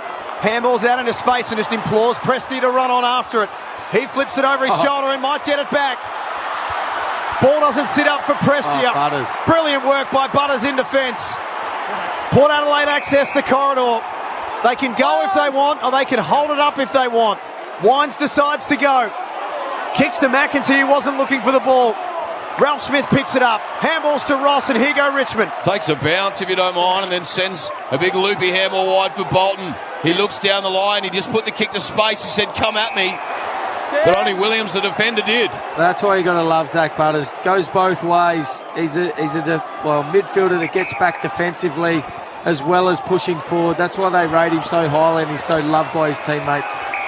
As Bolton spoils on Wines, out of bounds, just attacking side of this broadcast wing for Richmond. Red Z leading stats, Zach Butters, 28 touches, 9 in this quarter, most of any player. Port Adelaide making hard work of this. They're plus 23 inside 50s, 8th most in a game this season. Those other 7 games, 7-0, average winning margin 70 points. Loans for the self-employed, redzed.com. Off the stoppage, Ross with a long kick. No mark, Revolt. Mansell at the front of the pack. Gave it to Graham. Had to be quick. Now Taranto. Gets back onto his right boot. Kicks the goal. Umpires will check if it's been touched. I believe it's a touch behind. I just want to make sure the defender did touch it before crossing the score. Score review. Umpire's call is touched. One behind. Please confirm. Harvey Norman replay. It's pretty clear. Jeez, this would be a big... He's touched it. Unfortunate for Taranto because, geez, that would have turned into a big game. 4 goals, 31 disposals. Desperate lunge from Trent McKenzie. Trent. And on the Harvey Norman, it's clear that he's got his fingertips on it. Jeez, it was his real fingertips, wasn't it? The end of his finger. Just need to lift it up a tiny bit higher. Would have been a certain goal. Might just have taken the wind out of the Tigers' sails, Timmy. Absolutely have. Very hard from here. I think they'll just work the clock down here. The power. As McKenzie with the kick in. He's taking his time here. All numbers this member's side. So he leaves the defensive goal square now. We know he's got a big leg. He roosts it high along. The big nest forms. And then Curvis ball to the front. Butters. Good handball. Pepper turns back boundary side. He's carried across the line by Broad. Because he did that well, Pepper. Not sure if the slip over was planned, but it worked. Got the ball out of bounds. They can now set up, send a spare behind the ball, really lock this in. Ball back in. Then Curvis to the front. Cochin there. Ball too slippery through his fingers. Now Wines. Snaps around the body up to half forward. And the ball's going to beat everyone. They cry for deliberate. Umpire says throw it in. Seen them paid before as well. Bernie Vince, Kate McCarthy in the back row today for Seabus Super, making hard work pay off. A ball in, left half forward here for the Power. We'll go around the grounds in a sec, to Marvel Stadium. Butters off the stoppage. Bangs it inside 50. It's knocked out of bounds by Tyler Young. Yeah, all Collingwood at the moment, 22 points up. Late stages, first quarter. Not all good news for the Pies, though. Steele Sidebottom, 300th game, has been subbed out. Copped a knee knock from the Zoo. Cam Zerha, their big knees as well. So Corky. Yeah, Corky, I think. So he's out of his game, out of the game in his 300. It's not supposed to go like that in your 300th. That's not part of the plan. Come on, Zoo. Zoo, the party pooper. Inside. And Bonner bends down and picks it up. 2.5 minutes left. Port Adelaide leading by 16 points. It should be enough now. Butters pushed as he kicked. Miller tackled. Taranto's had a massive afternoon. Try to get it on his foot and keep it moving forward. Houston comes up with it. In zone. Reloads for the power. Nankervis sitting in the hole. No mark taken. Horn Francis off the front of the pack. He couldn't take it away either. Now it's Prestia for the Tigers. He just floats a little one wide, broad.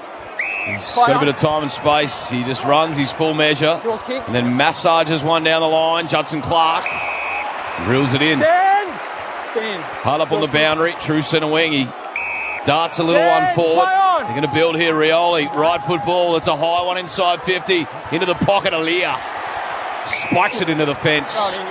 1 minute 40 left on the clock. It's the Power by 16.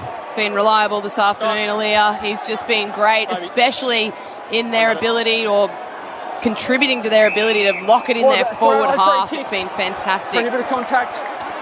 Right here. Port Adelaide free kick. And then Curvis has taken out Butters behind the play and given away a free kick. He wants another piece of it. Nank's been throwing his body around this last quarter. Looks a bit frustrated, doesn't he, Big Nank?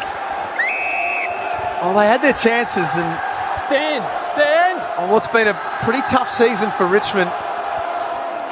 Move it on. They're going to be 3-7 with a draw. Might just be a bit of that emotion from the week coming out from Nank. It's been a big week for the football club, especially him as the co-captain as well. Broad marks that exit kick. Play on. Minute 17 left. Cuts back inside, but there's a turnover. Stand. And Lord will mark. He looks like he's got a little bit of cramp, but everything is going Yanta pulled his way in this last quarter as Lord is told to play on. His handball back. Horn Francis will retreat about 20 metres back inside defensive 50. Outside Finlayson, who's gone back into defence for these final minutes. It's going to be 8 in a row for the Power. I wonder if Warren Treadray is just hiding around Adelaide at the moment after that round 2 call for Hinkley's head. They've got 8 in a row now. Is he seen in public at the moment, Byrne? No, he's hiding. I think he's moved out of South Australia. Has Broad an inside-out tour. Inside 50. Taranto. And lands in the lap of Taranto. He'll go back for his 4th. Let's hope he kicks this, because this has been an unbelievable individual effort from a guy. I don't know if he's under pressure. It's sort of just been a fight between not so much him, but Kane Corns has come for his head a little bit. So he doesn't use it well. He's kicked 3 straight today, I think. This could be number 4. The disposal, 33. It's been a big afternoon. A consolation prize to the City end. He equals his career best. He's got 4 Taranto. And they're 9-13-67. Yardapoli 10-17-77 on the Triple M Titanium Caravan scoreboard. 33, 7 clearances, 4 goals. Number 1 ranked player on the ground by some margin. That's a fair effort. He's done everything he can. Yeah, Red Z Lending Stats, first player to have 30 touches and 4 goals in a game this year. First Richmond player to do it since Dustin Martin, round 1, 2017, 6 years ago. Of course, that was a big season for him. Went on to win the Brownlow medal. Oh, what are you calling there, Heath? Maybe a Brownlow on the line. I'm not suggesting it. I'm just saying it's a big season. I think you were. A couple of hints. Mentioning it. It's got a little bit testy late in the game in here, isn't it? He sits back and puts his hands in his pockets. It's not good. 8 in a row for the Power. One of the hottest teams in footy right now. They had to earn it today, but they come away with the 4 points. 10-point winners over Richmond in Sir Duck Nicholls round. Power to win, power to roll, come on. Port Adelaide aggression, we are the power from Port. It's more than a sport, it's a true Port Adelaide tradition. We'll never stop, stop, stop, till we're top, top, top. There's history here in the making. We've got the power to win, we'll never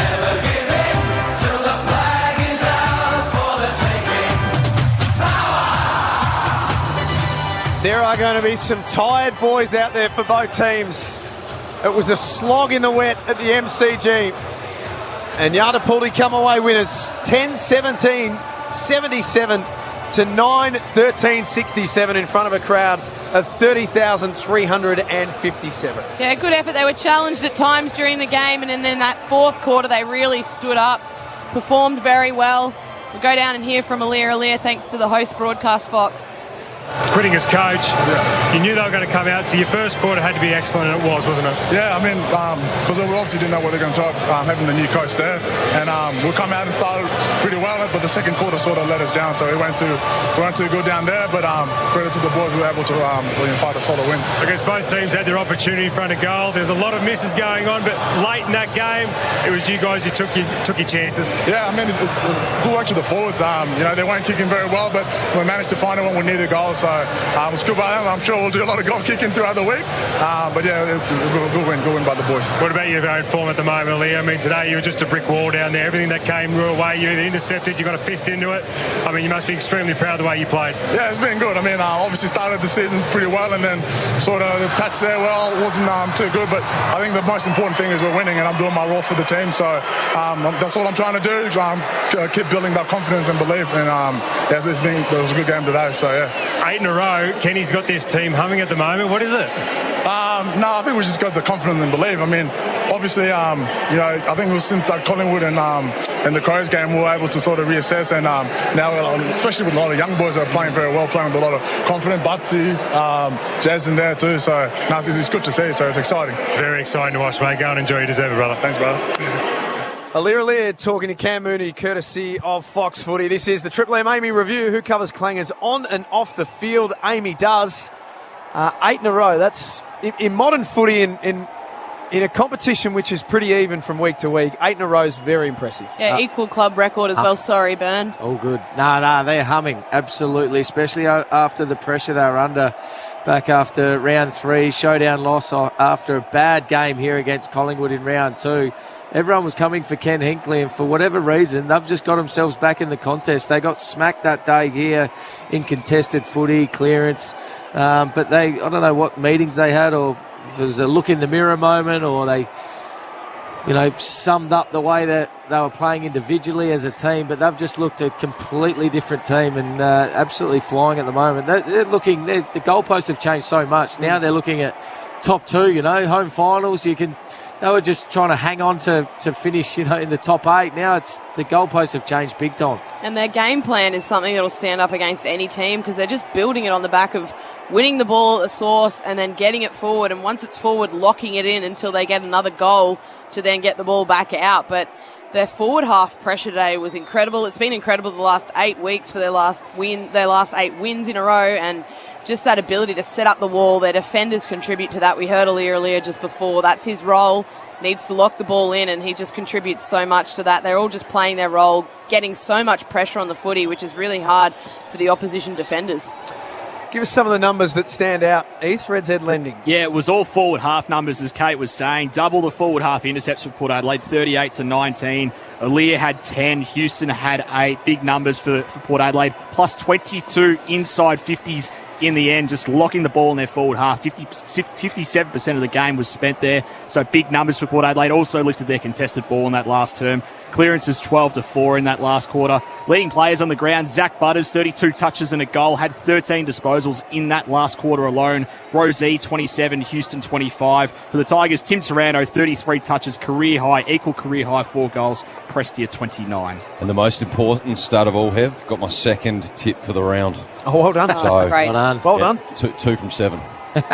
Still a couple of games to go. Surely he didn't pick North Melbourne. No, but Ethan did in the 1 minute mark in the first turn. Hang on. We'll see how that one plays out for you. Unfair, Tim. Take us around the grounds, Heath. RAA, insure with the local team who supports you and your Port Adelaide Footy Club. Yeah, I don't give a stuff if it's 4 goals to none at a quarter time. I'm not calling this game. Collingwood 4-3-27 lead North Melbourne 0-3-3. The disappointing news, of course, still side bottom. Copped a knock to the knee from Cam Zurhaar. We're filthy with him. 300th game. He's been subbed out early, so devastating news for Steel Sidebottom. Just looking at the replay there, didn't see the knock, but after he was very ginger. I think it's a medial. He's got the ice on the inside of the right knee, so it looks like it could be a little bit of a medial issue for him. He kept trying to put weight on it and run, didn't he? Yeah. He's trying to will himself to go, no, this can't be happening. And every sort of 3 or 4 steps, his sort of right leg would give way. So a bit disappointing there in a big milestone game.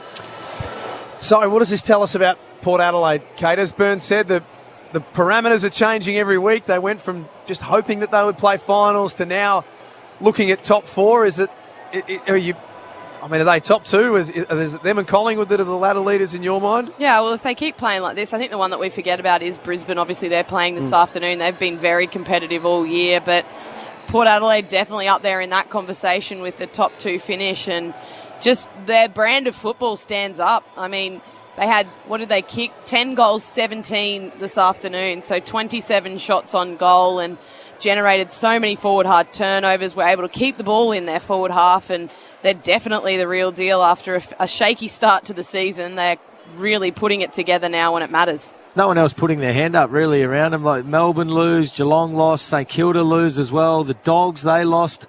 So, I mean, the door's open there for teams. And, Port Adelaide sitting second spot now, obviously with Brisbane to come. But it's a big opportunity. And being Port Adelaide, the home ground advantage, to be able to finish in that top 2 is just gold. So you've got to keep putting pressure on Brisbane and Collingwood. The next 3 weeks look good for them as well. Hawthorn at home, then the Bulldogs at Marvel, Cats at home again, and then Essendon at the MCG. Very winnable games, all 4 of those for them. Yeah, they're going to be in good shape come the back end of the season. Let's get to our Macca's I'm Loving It moment. It happened late in the game, and Jeremy Finlayson sealed it. A high one in, Finlayson. Might have been with the hands in the back there on Bolter. Love to see this one on the Harvey Norman. Yeah, crowd not happy. It's definitely 2 hands in the back. Whether it was enough for a free kick, I'm going to have to see it again. He sort of slipped at the same time. His first goal of the afternoon, he's kicked a couple of behinds, leans back. Big goal. It's a Yulta party for Yata Pulti. Been working you like on that one, Bern? Yeah, love that one. That was right for you, Bern. Yeah, I loved it. The clip at 3/4 time. I wasn't sure where you were going at first. You thought I'd made another blue, I was didn't you? concerned. But you pulled it off. You need to bounce back. That was good. Yeah. Well done. Yeah. Thanks, boys. I appreciate that. The moral support. Thought you way through it, Timmy. Well done to you. I wouldn't have attempted that. I would have completely butchered it. I tell you what, I thought about it in my head for a few months. Did you write it down? It was a bit of a me McEntee moment. Let's get the Triple MVP award for Case IH. Case IH end of financial year tractor deals are on now. Visit a dealership today. Who's got the votes? I've got them. It's a risk reward. It's like coming through the middle of the ground. You took the risk and you got rewarded.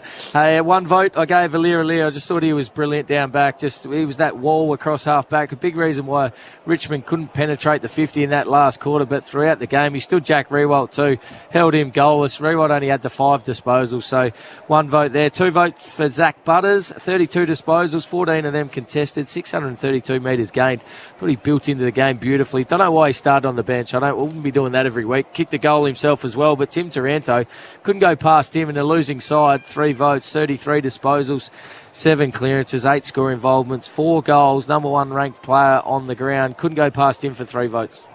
Poor old Judson Clark just having a look out there. That's probably the worst place to be. No. Nowhere else you'd rather be than running laps after the game because you've been activated as a sub at 3/4 and then you've got to run 150s. Beautiful. It's going end to end.